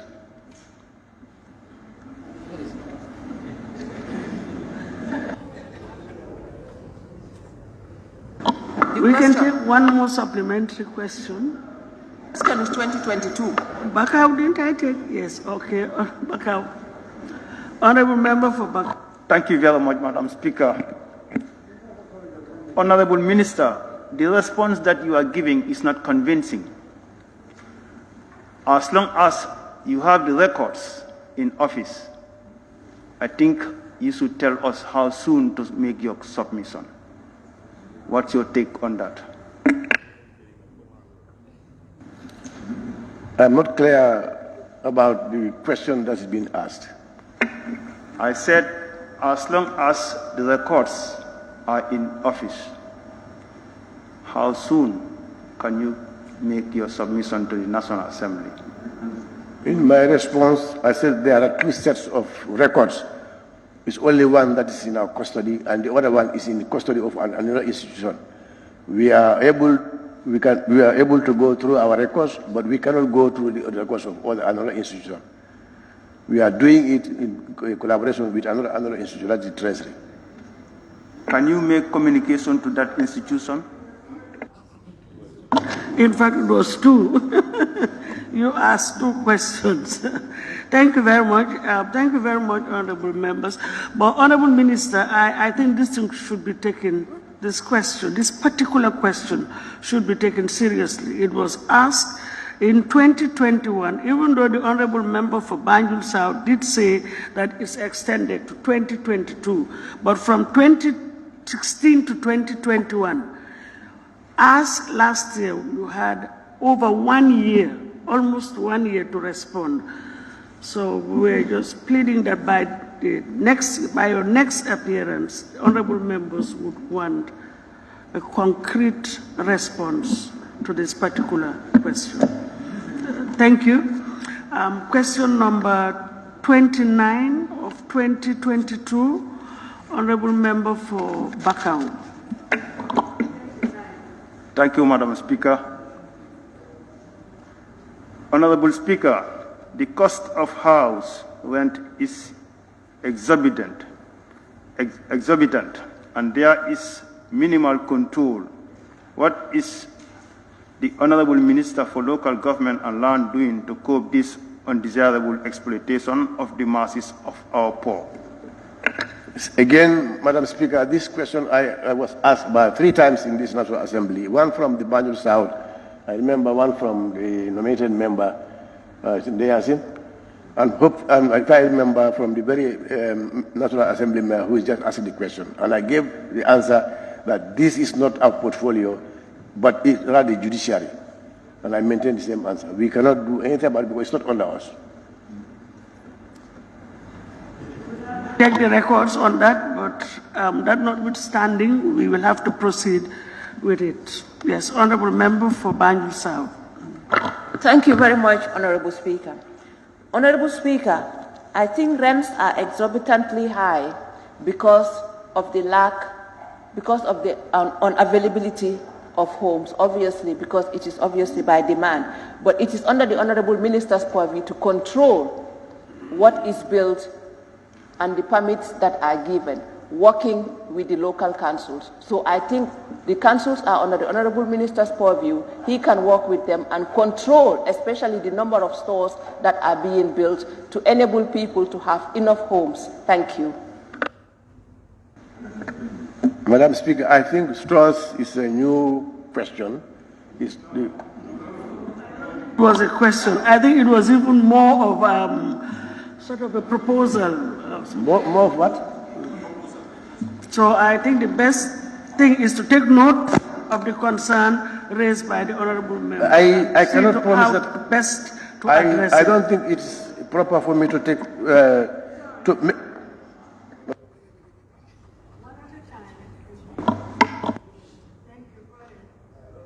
Speaker, it is proper for me to make an undertaking to say I will do something about an issue that is not under our portfolio.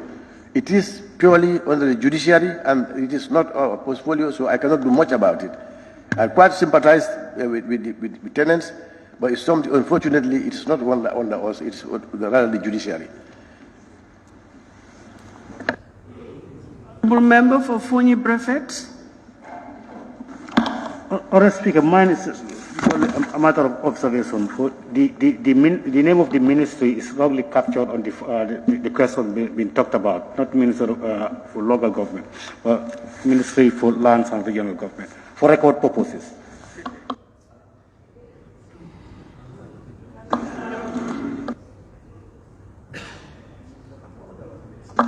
The name of the ministry in this question talked about is wrongly captured. It's not the Minister for Local Government, but the State Minister for Lands and Regional Government. It's always good for the questions to be directed. Let's address the chair and then. Yes,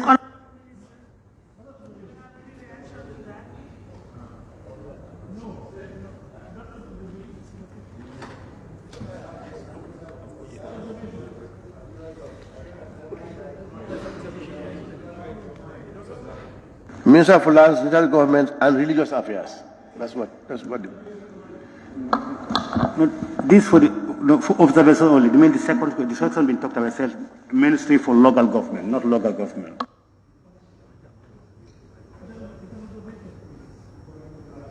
Point of clarification. Okay, I think he's seen it. Thank you for the clarification.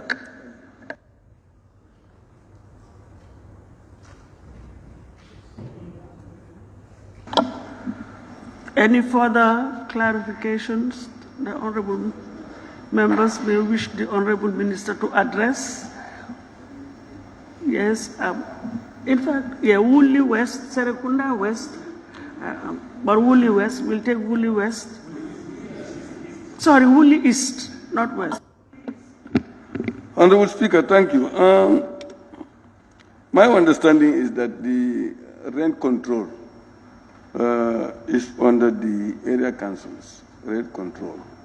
But you are saying it's not under your control. But anyhow, what mechanism do the government put in place in terms of monitoring the cost of rent? For example, if I have a house in my compound and I'm renting, but I'm not registering, how do you know that? What do you do to know that? I think if any tenant is aggrieved, is for the tenant to bring about the issue that he or she complaining about. The rent control that he's talking about, what is established now is by law is the rent tribunals, and the appointed officials there are appointed by the judiciary. That's why it is under the purview of the judiciary, not the councils. Honourable members, I stand to be corrected, just thinking aloud. I mean, the rent tribunal is established. Obviously, all tribunals are judicial bodies. But are they not, I mean, isn't it their mandate for them to how would I even call it, to apply the rules relating to the establishment of that particular tribunal, be it rent or something else? Do they have the mandate to fix policies? Or I think somebody, please, can I be assisted on that? I'm a little bit, I'm not very clear on that, whether the Office of the Chief Justice or the Ministry of Justice can handle that.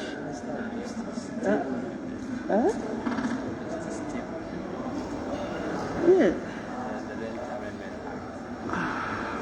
Well, I think the bill was tabled by the Minister of Justice, and there were subsequent amendments to it as well. Anyway, I think I will have to look at that properly and see how we can handle it. Yes, Serekunda, maybe. Honourable Speaker, wouldn't the minister consider the issue of rates, the issue of land rent being an issue that could be considered ultimately to make his ministry handle the portfolio, that's thinking in advance, handle the portfolio of house rent, since the issue of the tribunal is a judicial matter and is being handled by the judiciary? Initially, the rent tribunals were under the ministry, but I think because of the judicial functions, it was later moved to the judiciary. Yes,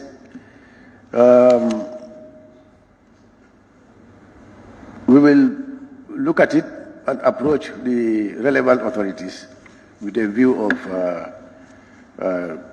raising the concerns members have been raising here over and over, so that there'll be some actions taken about the good control of rents in this country.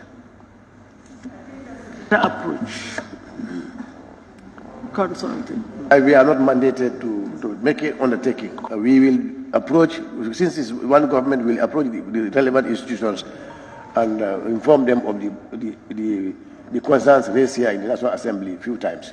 We will do that. I wanted the minister to make clarification between the relationship between the Rent Tribunal and the local council, since the Rent Tribunal used to be seated in the local council, but in response to Honorable Member for Serekunda, he did indicate that yes, it was then on the local council, but now moved to the judiciary. That has taken care.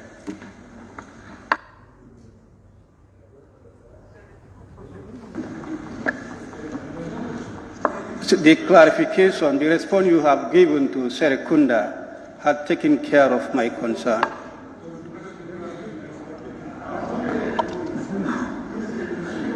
No, I think he's saying that the response that you have provided has taken care of his question. Am I right? Yes. So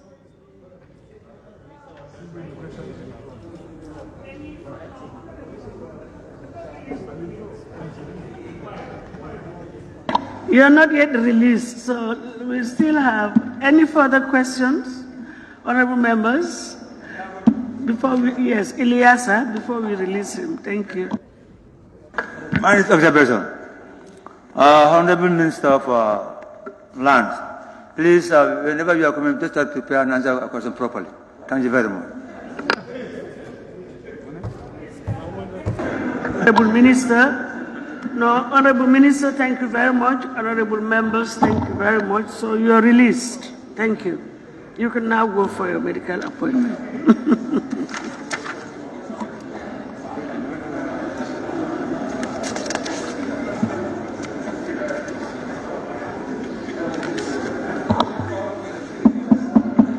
Please, order.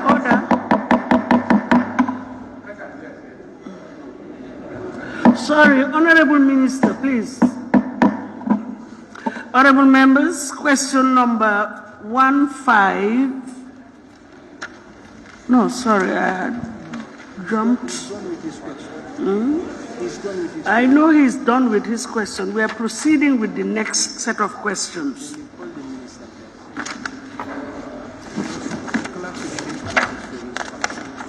Question number 8.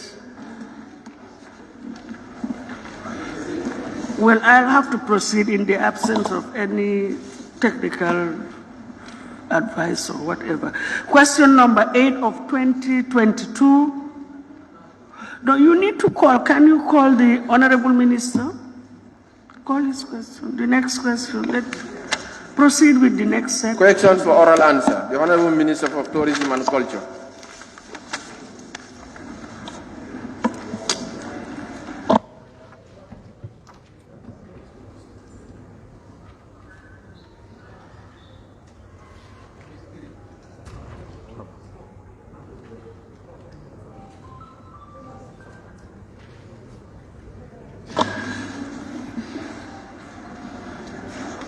Thank you.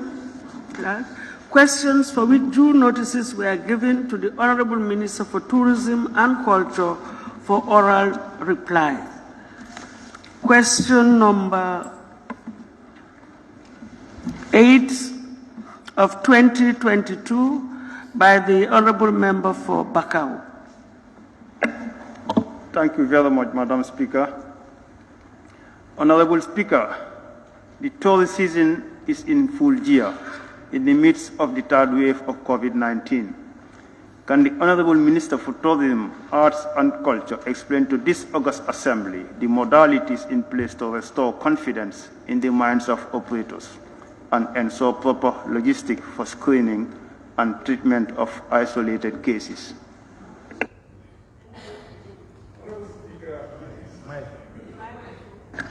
Honorable Speaker, it is non-controversial to mention that just like elsewhere in the world, this period is one of the worst ever for tourism in the Gambia, compounded with the closure of all tourism businesses, example hotels, ground operators, restaurants, bars, and extra, due to the risk of contracting COVID-19.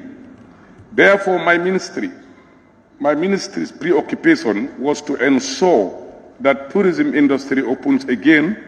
Thus, we were working day and night towards post-COVID-19, hoping that it was not going to take too long before a cure is found.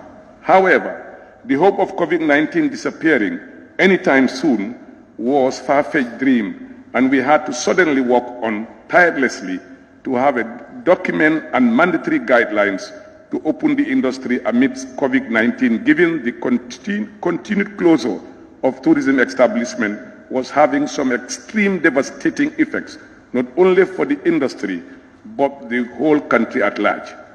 Under the direct supervision and guidance of my ministry, tourism mandatory guidelines, protocols were developed, which are rules and regulations for tourism and hospitality businesses to open their businesses whilst adhering to these rules and regulations.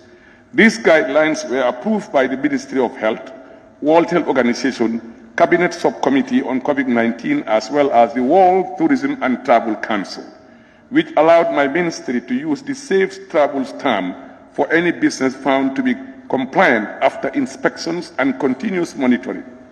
Quite a good number of businesses were found to be compliant, and they were issued with the stamp as well as the GT Board operational certificate. We had also updated the tourism mandatory guidelines in line with new trends and breakthroughs in the fight against COVID-19, particularly with the availability of COVID-19 vaccines. My ministry, through the Gambia Tourism Board and with support from the International Trade Center, ITC Youth Empowerment Project, YEP, had trained employees and vendors of the industry, formal and informal sector, businesses on these guidelines as well as on infection prevention and control. These trainings, which were conducted in all the regions of the country, helped the employees and vendors of the tourism industry to be equipped with the knowledge and skills in the control and prevention of the spread of COVID-19 virus in the industry as well as their various communities. My ministry had also, through the Gambia Tourism Board, distributed face masks, water buckets, and sanitizers to vendors. Honorable Speaker, my ministry, in collaboration with the Gambia Tourism Board, had coordinated on several occasions vaccination campaign and exercise for employees of the tourism industry to be vaccinated so as to boost customer confidence on destination Gambia as a safe travel. We had, through the Gambia Tourism Board, Gambia Tourism Hospitality Institute, and the National Center for Arts and Culture, the NCAC, coordinated the distribution of COVID-19 bailout funds on the tourism, arts, and culture industry, where tourism, hospitality, and arts and culture businesses and vendors for both formal and informal sector benefited some cash transfer to restart their ventures. Although through the period, my ministry had been working hand in glove with our stakeholders, example the hoteliers, the international tour operators, tourism SMEs, paved the way to the opening of the tourism industry, and here we are here today witnessing the arrivals of chartered flights for the first time since the start of COVID-19 pandemic. Also, for the first time in the history of the Gambia, we are witnessing Air France flying to the Gambia and more so on daily. Honorable Speaker, my ministry, in collaboration with the Ministry of Health and through the board, established 2 COVID-19 testing centers in the TDA, that is at the Senegambia Craft Market in Kololi and the BB Craft Market in Kotu, specifically for the ease and speedy testing of departing tourists. Furthermore, a mobile testing team is being established in collaboration with the Ministry of Health and Gambia Tourism Board that will be testing guests in their hotels. Hotels were encouraged to reserve rooms in designated areas for isolation in cases of positive cases.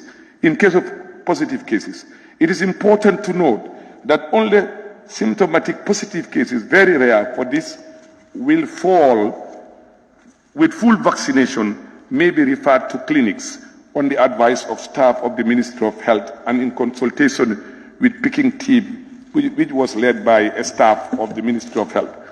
Honorable Speaker, I'm happy to report that the 2 Netherlands have just last month concluded an assessment of destination Gambia, and the assessment team have given a positive feedback. In fact, they will resume with 2 flights from Amsterdam to Banjul, sharing with SAL, that's in Cape Verde, as from the 19th of February 2022. And this will continue all year round and will hopefully increase for the next winter 2022-23 if COVID-19 becomes under control.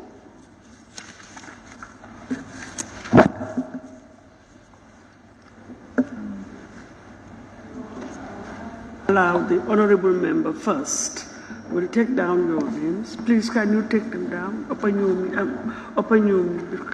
Yes, honorable member for Bakau. Thank you very much, Madam Speaker. Honorable Minister, I am very much convinced with the answer that you have given in detail. But I have gathered some information from some of these store operators that your ministry is not doing enough to restore confidence for customers' return to the Gambia. What's your take on that? It is an unfounded and wrong, deliberate to mislead the people of this country to say our ministry has not been doing efforts to restore confidence in the tourism destination Gambia. And I'll give you an example. We have just concluded a mission with the United Nations World Tourism Organization in which we contacted our other counterparts and partners. And Gambia's position have been one of the strongest in the entire UNWTO body regarding COVID-19. We were one of the first countries to be approved by the World Tourism Council and given a stamp and satisfied with all our protocols. And we have been the first country in Africa and one of the first 5 countries in the world to accept tourists vaccinated without a PCR to come to the Gambia before other countries followed suit. We have been one of the countries in the forefront under the UNWTO to engage the World Health Organization to make sure we encourage vaccination, certificate more than PCR tests, because we feel once people are vaccinated, the virus certainly will not anymore disrupt businesses. The virus, as far as we are concerned, as a ministry and as a government, is here to stay, like malaria, like cholera. Therefore, it is important that we encourage people to be vaccinated and live with this virus and continue moving life normally. Honorable member. Thank you, Madam Speaker. Honorable Minister, are you willing to meet some of these store operators that are not happy about your... Let me tell you, I'll give you statistics to prove further that that information is erroneous and wrong. Madam Speaker. Honorable, if the statistics are available... Yes, I'm giving the statistics. I am well prepared for this question, Madam Speaker. Very well. Below the flights operations... Sorry. Let's just calm down. We'll get to it. Madam Speaker, the chartered flights confirmed to the Gambia, I want to give the statistics to prove your question wrong. 1, Corendon confirmed flights, 3 flights a week to the Gambia. 2, 4 flights a week to the Gambia, that's to UK. Gambia Experience, 2 flights a week to the Gambia. 2 Holland, 2 flights a week starting from February 19 this month. 2 Belgium, they canceled their flight to Gambia because they have an interest in Cape Verde. They own hotels there. They believe they have to fill their hotels in Cape Verde before they bring tourists to the Gambia. We can accept that. It's purely a business decision. TAP, Portugal, 3 flights a week. Rainbow Tours, 1 flight a week. Date to be confirmed soon. Valley, 2 flights a week. Madam Speaker, chartered flights to the regular flights to the Gambia. The schedule. First, let me tell you, 14 chartered flights a week is confirmed to the Gambia as we speak. All tour operators. Now, scheduled flights. We have Air France started for the first time based on the efforts of our ministry in 2017. We went on a state visit with the president, and our ministry took it up with the French government after receiving complaints from Gambian citizens, their inability to fly direct to the Gambia. We took it up with the French government to make sure that Air France fly at least twice a week to Banjul. And the French government responded positively. Since then, we've been working on that until this year that we reach final conclusion, getting Air France to come to the Gambia, which is a great achievement and unthinkable before. Not only once a week, but on daily flight to the Gambia. They are flying every day to the Gambia. Now, Air Peace, 4 flights a week in the Gambia. Air Sky, 4 flights a week in the Gambia. Air Senegal, 6 times a week in the Gambia. Trans Air, 3 times a week in the Gambia. Royal Air Morocco, 5 times a week in the Gambia. Turkish Airlines, 2 times a week in the Gambia. Brussels Airlines, 6 times a week in the Gambia, making a total of 37 scheduled flights a week. If you add that to 14, you're almost 51 flights to the Gambia. Prior to COVID, we were getting 57 flights a week. These are a total number of flights coming to this country, even though we are in COVID.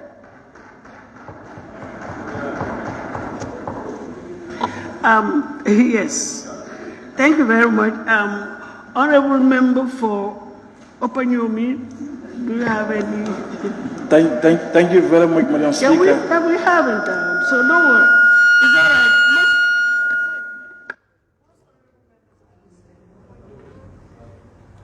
right. Thank you very much, Honorable Speaker, for giving me the opportunity. Honorable Minister, I think the Honorable Member is simply asking you for your recovery plans concerning about the impact of COVID-19 in our tourism sector. And in your answer, you mentioned COVID-19 bailout fund.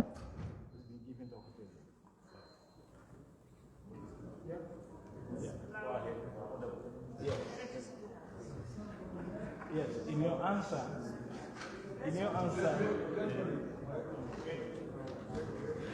Allow the technical team.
Yeah, thank you very much.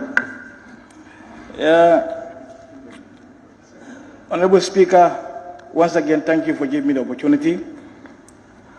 Honorable Minister, I think the Honorable Member is simply asking you for your recovery plan as far as COVID-19 is concerned and its impact on our tourism industry or tourism sector. And in your answer, Madam Speaker, point of observation. Madam Speaker, Madam Speaker, point of observation. Question here, who asked the question? He ran away. No, Madam Speaker, and you should not allow him to move I am not out going of to allow that. the plenary. Madam. Procedures. We cannot just jump up like that. If you have an observation, fine. I will allow you to ask him permission to give it to you. It's no joke. Let's follow the procedures. No, Madam Speaker, I'm not joking. How can I joke here? It's for him. Honorable Minister, you made mention in your answer that COVID-19 bailout fund is being given to the hotel industry. And many Gambians that are working in those hotels are complaining that they haven't received, fund or any help from the hoteliers. That's what I want to know. And this is a problem. Many people are complaining all over. Thank you so much. Madam Speaker, I've heard the Honorable Member for 𝗂𝗂𝗎𝗆 clearly. Let me just make this very clear. The 100 million that was given to the tourism sector and culture by this august body was not meant for employees, was meant for establishment to refurbish, prepare them for the opening of the season in order to re-employ employees back to business. Unfortunately, as they were prepared and ready, another second wave came in, and they were all devastated again. There was no way we can compel them to pay what they don't have. And we are not the authority to do that. We only worked on what was given to us by the directive of this august body, and it was disbursed to all the establishment, all of them. So we could not talk about employees. What we have done was, with the help of the UNDP, we were able to get at least almost $17 million disbursed to employees within the industry, both formal and informal sector. And as we speak now, we are negotiating as to how we can still find resources to alleviate the suffering of some of the staff. We are concerned and we are worried about it and we are feeling it. But we also understand owners of businesses in the industry, what they are going through and what they've gone through. Thank you. Let's just be mindful of the original question, that the supplementaries should emanate or seek for clarification based on the answer given to the original question. Honorable Member for Serekunda. Thank you very much. Honorable Speaker, since the questionnaire is concerned about confidence, has the ministry mapped out all the hospitality-related institutions and sites and ensure that all those areas are totally vaccination done and that they are WHO compliant in terms of preventive measures, and use that as a promotional activity? Has that been done? And if not, could that not be a promotional activity in that instance? Madam Speaker, I want to thank the Honourable Member for Serekunda, and I want to respond to that it has all been done. In fact, we went forward as a ministry, directing all establishments that all staff who are to be employed must be vaccinated, and that gave us a huge boost internationally for people to have confidence that all our workers in the hot industry are vaccinated, to win the Gambia the opportunity of getting all these flight to operators back to this country. And we worked with WHO. All our protocols were approved by WHO.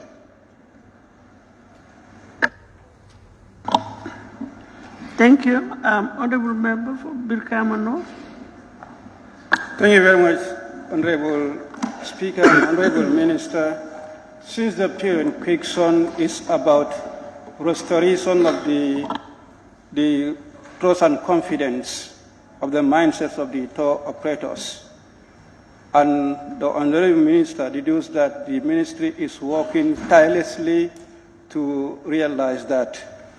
How would you inform this August Assembly the response of your ministry regarding restoration of the trust and confidence in relation to the tourist arrivals for 2020 season?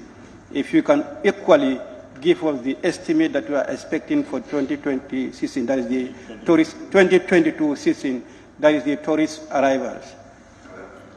Speaker, let me thank the Honourable Member for Birkama North.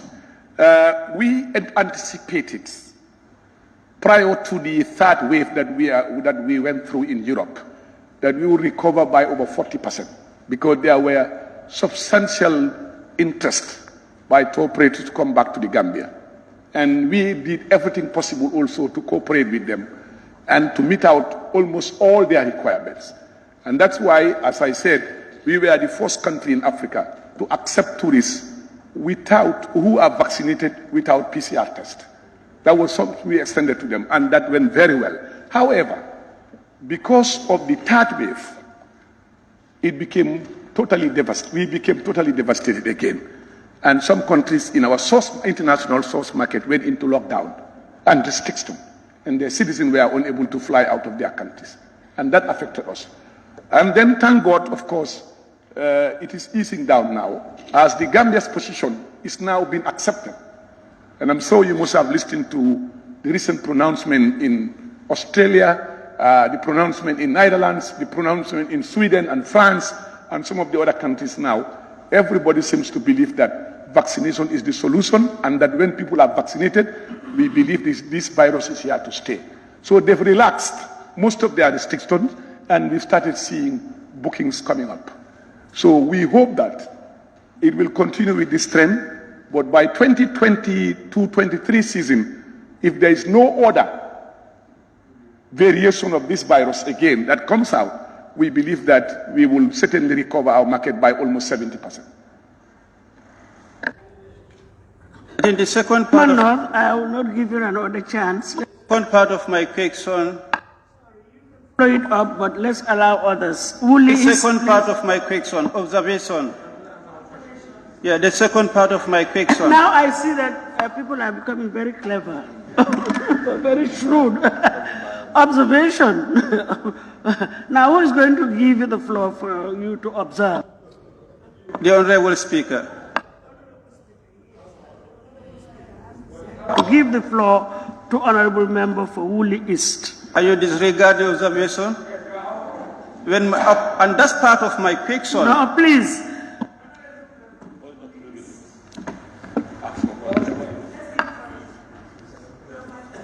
Thank you, Honorable Speaker.